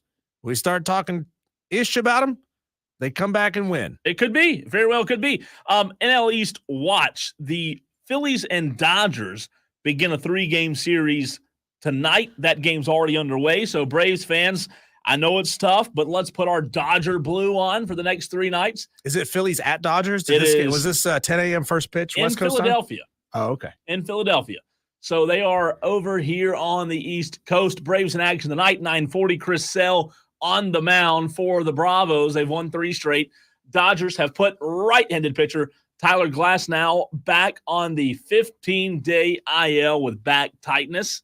There's a little Dodger update for you. The Pittsburgh Steelers cornerback Cameron Sutton has been suspended 8 games without pay for violating the NFL's personal conduct policy, the league announced on Monday. Diesel, I hate to see this, but former college announcer Joe Tessitore has officially joined the WWE announce team. Oh, God. I used to like old Joe, but I'll never hear him again. Man, that stinks for us college football fans. He was a really good announcer. Really was. Now, is he leaving college football to go do this, or is he just adding this onto his duties? It did not say. Hopefully he's not leaving college football, but he's joining the WWE team. So I don't know. It's a good question. We'll have to do a little investigating to find out. Dak Prescott, he says, hey, this boot that I have on, it's just precautionary. Nothing to look at here. Everything's fine. I don't have an injury. I'm wearing it for fashion. Okay? That's what Dak is saying. I don't know if we believe him or not, but that's what he's saying at least. The Texans NRG Stadium has been damaged. Oh, no, by Hurricane Beryl. Several panels of the retractable roof are missing, so no more retractable roof for the Texans. Beryl's like, man. Diesel, we hear your plan for a roof on every stadium, and we rip it off. Beryl, Beryl. When the hurricane name came around to B, that's what we thought of was Barry, Benjamin, Bryson, Bobby, Blitzen, Hurricane Blitzen. That'd be a heck of a hurricane name, right? That's there. what people in New Orleans do every time a hurricane comes through. They start blitzing. That's Roll Tide Willie there. Blitz, Bama Blitz. You know Roll Tide Willie? I don't. He's a TikTok sensation. You got to meet him. Jaguars defensive end Josh Allen is no longer Josh Allen. It is Josh Hines Allen, as he is paying tribute to his maternal side of the family. Oh, that's nice. How cool is that? It also eliminates the confusion of which Josh Allen you're talking about. Oh, that's true. That's true. I didn't think about that. Now that. He's Josh Hines Allen. Yeah, it does. I mean, it should be obvious when you're talking about his position and what he does on the field, but, if you just say, hey, Josh Allen. Yeah, and his skin color, right? Well, yeah, that could be a little confusing. He's got a lot of family that are athletes. Like but the maternal side of his family has a really impressive pedigree. Last but not least. Oh, I'm sorry. Livy Dunn's not last. She's next to last. Livy Dunn announced she will return to LSU for a 5th season. Nice. So 1 more year in college for old Livy. And then finally, last but not least, Arch Manning. What did he do? He made a video. Him and old Uncle Eli said, we've got to go and make a video.